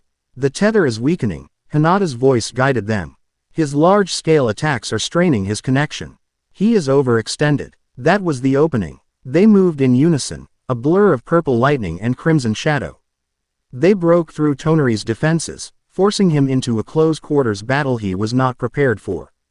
Sasuke's blade, sharp enough to cut through concepts, clashed with Tonari's staff of truth-seeking orbs. Naruto's attacks were fluid, formless, tendrils of blood and shadow that Tonari could not predict, could not parry. In the end, it was Hinata's vision that won the war. Now, she commanded. His chakra is cycling. He's trying to draw more power to create his golden wheel of reincarnation. The tether is wide open. Sasuke used his Rinnegan, not to attack, but to bind. Almighty push. He roared, but he didn't direct it at Tonari. He directed it at the space around Tonari, creating a momentary prison of pure kinetic force, holding the god in place for a single, crucial second. It was all Naruto needed. He lunged forward, his hand outstretched. But he wasn't aiming for a vital organ.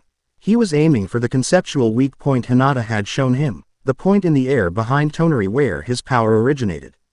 His fingers, sharp with vampiric energy, plunged into nothing. Into reality itself. Tonari screamed. It was not a sound of pain, but of violation. He felt his connection to the moon, his birthright, his very divinity, being seized by a profane, earthly force. "You are a god," Naruto hissed, his eyes blazing with a hunger that was older than nations, older than shinobi. "And I am so very, very thirsty." He did not pull. He drank. The world watched in silent, horrified awe. The brilliant, turquoise aura around Tonari Otsutsuki began to drain away, flowing in a torrential river of light and energy into Naruto Uzumaki. It was a violent, spiritual baptism.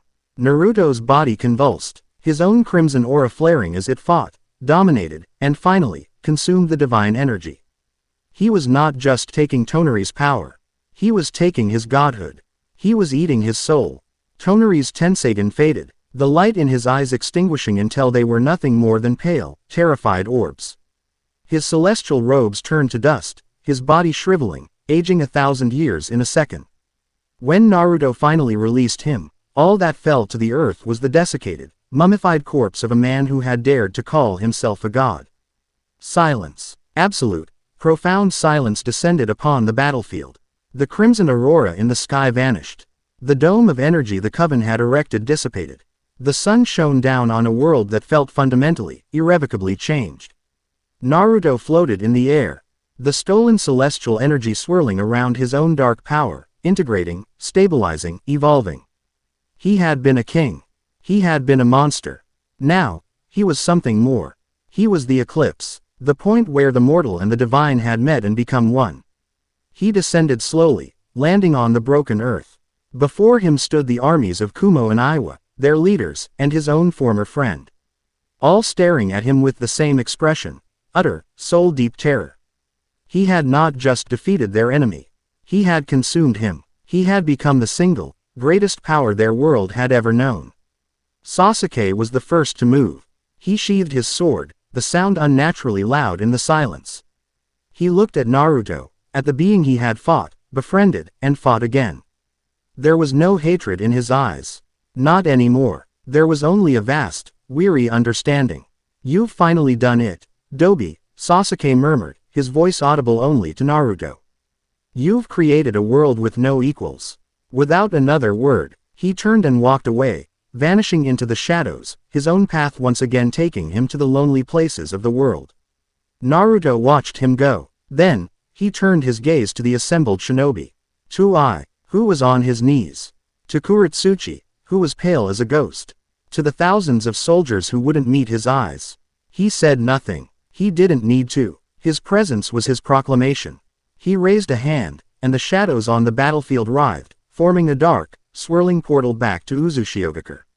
His coven gathered around him, their faces a mixture of exhaustion, awe, and unwavering loyalty. One by one, they stepped through, leaving the armies of the old world standing alone in the silent, sunlit field. The war was over, history had ended, and a new, uncertain age had begun. The final scene was in the throne room of Uzushio. Naruto sat on his obsidian throne, the last vestiges of celestial energy settling into his being. The world outside was quiet. The whispers of fear from the mainland were a distant hum Ino could feel, but they were cowed, beaten. His 5 queens stood with him, not as servants, but as pillars of his new world. Sakura, the healer who had mastered a curse.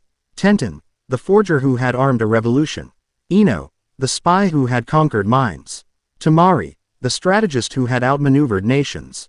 And Hinata, the empress whose vision had saved them all. Naruto looked at them, his family, his strength. He had sacrificed his humanity, fought his brother, and consumed a god. He had paid an unimaginable price. He looked out through the grand window of the spire, at the calm sea and the rising sun. A new day was dawning. The dawn of the Crimson Age. And he, Naruto Uzumaki, was its undisputed and eternal king. Chapter 10 End.